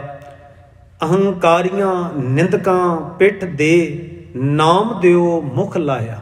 ਸਮੇਂ ਮੁਤਾਬਕ ਨਾਮਦੇਵ ਜੀ ਨੂੰ ਬਹੁਤਿਆਂ ਨੇ ਪ੍ਰਵਾਨ ਨਹੀਂ ਸੀ ਕੀਤਾ। ਇਹ ਉਹਨਾਂ ਦੀ ਬਾਣੀ ਦੀਆਂ ਲਿਖਤਾਂ ਨੇ, ਜਿਹਦੇ ਵਿੱਚ ਇੱਕ ਹਵਾਲਾ ਮੈਂ ਤੁਹਾਡੇ ਨਾਲ ਸਾਂਝਾ ਕਰਦਾ ਵਾਂ। ਹਸਤ ਖੇਲਤ ਤੇਰੇ ਦੇਹੁਰੇ ਆਇਆ, ਭਗਤ ਕਰਤ ਨਾਮਾ ਪਕੜ ਉਠਾਇਆ। ਹੀਨੜੀ ਜਾਤ ਮੇਰੀ ਜਾਦਮ ਰਾਇਆ, ਛਿਪੇ ਕੇ ਜਨਮ ਕਾਹੇ ਕੋ ਆਇਆ। ਇਹ ਕੋ ਲਾਮਾ ਨਹੀਂ ਹੈ ਰੱਬ ਨੂੰ, ਦੁਨੀਆ ਦੀ ਬਦ ਸੋਚ ਦੀ ਤਸਵੀਰ ਸੀ ਉਸ ਵੇਲੇ ਦੀ। ਇੰਨੇ ਮਹਾਨ ਪੁਰਖਾਂ ਨਾਲ ਵੀ ਜਾਤੀਆਂ ਹੋਈਆਂ, ਪਰ ਗੁਰੂ ਰਾਮਦਾਸ ਮਹਾਰਾਜ ਕਹਿੰਦੇ ਨੇ ਕਰਤੇ ਦਾ ਨਿਆਂ ਵੇਖੋ। ਜਿਹੜੇ ਨਿੰਦਕ ਲੋਕ ਸਨ, ਖਿਲਾਫ ਹੀ ਖਿਲਾਫ ਭੁਗਤ ਗਏ, ਉਹਨਾਂ ਵੱਲ ਪਿੱਠ ਹੋ ਗਈ ਕਰਤਾਰ ਦੀ। ਹੰਕਾਰੀ ਲੋਕ ਮੁੱਦੇ ਮੂੰਹ ਪਏ, ਹੰਕਾਰੀਆਂ ਨਿੰਦਕਾਂ ਪਿੱਠ ਦੇ, ਨਾਮ ਦਿਓ ਮੁਖ ਲਾਇਆ, ਭਾਵ ਸਨਮੁਖ ਹੋਏ। ਕਰਤਾਰ ਨੇ ਨਾਮਦੇਵ ਸਾਹਿਬ ਦੀ ਸੁਣਵਾਈ ਕੀਤੀ ਤੇ ਅਖੀਰ ਵਿੱਚ ਆਖਿਆ, ਕਹਿੰਦੇ ਜਨ ਨਾਨਕ ਐਸਾ ਹਰ ਸੇਵਿਆ। ਐਸਾ ਕਰਤਾਰ ਜਿਨੇ ਪ੍ਰਹਲਾਦ ਦੀ ਲਾਜ ਰੱਖੀ, ਜਿਨੇ ਨਾਮਦੇਵ ਸਾਹਿਬ ਜੀ ਵੱਲ ਮੁਖ ਕੀਤਾ, ਉਹਨਾਂ ਨੂੰ ਪ੍ਰਵਾਨ ਕੀਤਾ ਔਰ ਸਚਿਆਰੇ ਬਣਾ ਕੇ ਦੁਨੀਆ ਦੇ ਵਿੱਚ ਉਜਾਗਰ ਕੀਤਾ। ਕਹਿੰਦੇ ਐਸਾ ਕਰਤਾਰ ਸੇਵਣ ਦੀ ਲੋੜ ਹੈ। ਜਨ ਨਾਨਕ ਐਸਾ ਹਰ ਸੇਵਿਆ, ਅੰਤ ਲਏ ਛਡਾਇਆ। ਅੰਤ ਦਾ ਅਰਥ ਹੈ ਆਖਿਰਕਾਰ, ਓੜਕ। ਹਾਰਨਾ ਨਹੀਂ, ਹਾਰ ਨਹੀਂ ਸਵੀਕਾਰ ਕਰਨੀ, ਓੜਕ ਤੱਕ ਇੱਕ ਜੱਦੋ ਜਹਿਦ ਛਿੜੀ ਰਹਿਣੀ ਚਾਹੀਦੀ ਹੈ ਤੇ ਉਹ ਅਖੀਰ ਤੱਕ ਤੁਹਾਡੀ ਬਾਂਹ ਫੜਨ ਦੇ ਵਿੱਚ ਸਹਾਇਕ ਹੋਏਗਾ। ਇਹ ਮਹਾਰਾਜ ਜੀ ਨੇ ਸਾਨੂੰ ਸੋਚ ਬੜੀ ਨਮੇਰੀ ਦਿੱਤੀ ਹੈ। ਮਹਾਰਾਜ ਕਿਰਪਾ ਬਖਸ਼ਿਸ਼ ਕਰਨ, ਜਿੱਥੇ ਅਸੀਂ ਸਾਰੇ ਹੀ ਅੱਜ ਗੁਰਦੇਵ ਮਹਾਰਾਜ ਜੀ ਦੇ ਬਖਸ਼ਿਸ਼ ਕੀਤੇ ਹੋਏ ਤਿਉਹਾਰ ਹੋਲਾ ਮਹੱਲਾ ਇੱਥੇ ਸੈਲੀਬ੍ਰੇਟ ਕਰ ਰਹੇ ਹਾਂ, ਬੈਠ ਕੇ ਸਾਂਝੀਆਂ ਕਰ ਰਹੇ ਹਾਂ, ਇਤਿਹਾਸ ਦੀ ਵਿਚਾਰ, ਬਾਣੀ ਦੀ ਸਾਂਝ ਕਰਦੇ ਹਾਂ। ਭੁੱਲ ਚੁੱਕ ਹੋਈ ਹੋਵੇ ਖਿਮਾ ਦਾ ਜਾਚਕ ਹਾਂ। ਔਰ ਜੋ ਸਿਧਾਂਤਕ ਤੇ ਅਸੂਲਾਂ ਦੀ ਚਰਚਾ ਹੈ ਉਹਦੀ ਕੋਈ ਖਿਮਾ ਨਹੀਂ, ਕਿਉਂਕਿ ਉਹ ਗੁਰੂ ਮਹਾਰਾਜ ਜੀ ਦੇ ਬਖਸ਼ੇ ਉਪਦੇਸ਼ ਹਨ। ਸਤਿਗੁਰੂ ਜੀ ਸਾਨੂੰ ਮੰਨਣ ਦਾ ਬਲ ਬਖਸ਼ਿਸ਼ ਕਰਨ। ਫਤਿਹ ਅਰਜ ਕਰਦਾ। ਵਾਹਿਗੁਰੂ ਜੀ ਕਾ ਖਾਲਸਾ, ਵਾਹਿਗੁਰੂ ਜੀ ਕੀ ਫਤਿਹ।